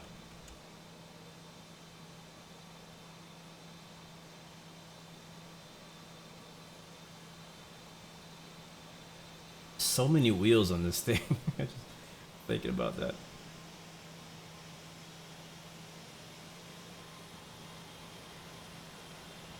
Come on, the nose came down kind of hard. That was probably the worst part. Something's going weird happening with the flaps, but that was really smooth. That's a good screenshot right there with Barcelona in the background.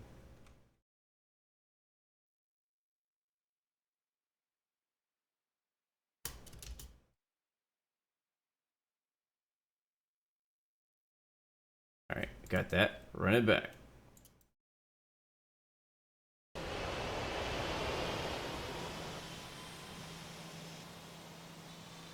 Probably like my smoothest landing I've had in like a month. Alright, from the wing view. 50, 40, 30. But as I mentioned before, after we touch 10. down here. As I mentioned before, like I feel like the plane's almost too easy to land. Like compared to other planes that I fly. I don't know, I feel like it's too easy to land, like it almost lands itself.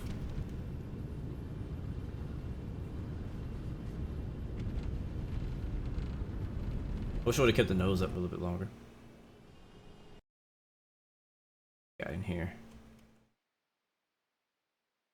Let's do one more flyby from the other side. Matter of fact, we'll do one from like right over here. Oh wait, I know what view we want. We want this one right here. Right here. Yeah, buddy. Let's go. Let's go. Not too windy. Yeah, I've also had like a decent amount of practice. Like I did a flight right before our live stream today, just to make sure I knew how to fly this plane. And then I did multiple flights in the last few days, so I'm pretty familiar with the plane and how it flies, how it lands, and all that stuff. But a lot of times when I come do these live streams for you guys, a lot of times I'm like flying a plane for the first time in like a month or longer than that, so just trying to wing it. And I'm pretty sure all of us have had our share of float and bounce. Oh yeah, we definitely have. All right, one more guys and we'll get out of here. Thank you so much though for watching. I really do appreciate it. Hopefully you've enjoyed it. Hopefully I helped you in some way with making a decision if you want this plane or not.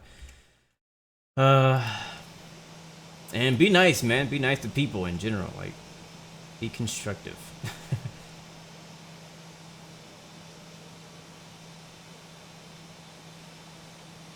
Just so big, the plane.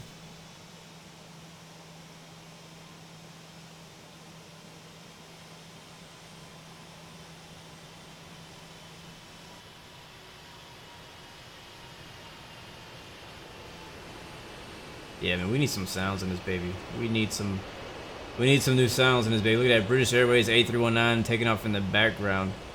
I love Traffic Global. All right, beautiful. I actually want to watch one more view before we go. I could watch this a million times. You know how it is, guys. Actually, I want to get a screenshot as well. Over here. While we're landing. Landing config. One of my favorite like views of an aircraft is when it's flaps down, getting ready to land. I don't know, there's something just beautiful about that. Look at all those textureless buildings in the background. I don't know what's up with that. I'm gonna get a real quick screenshot. Trying to find the right angle.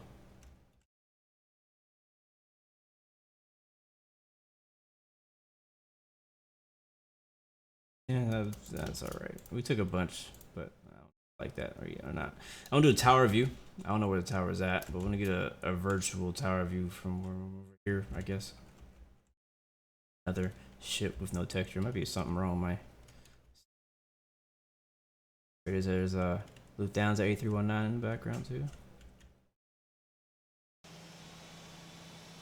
All right, well, on this one, guys, I'm going to say my goodbyes. Again, thank you so much for watching. Thanks to all the new and continued subscribers, watchers, followers, YouTube, and Twitch.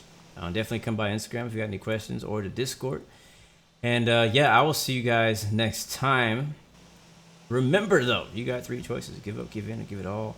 You got peace, love, and God bless you. I'll see you guys next time, next video. I'm out, baby. I'll see you guys. Peace.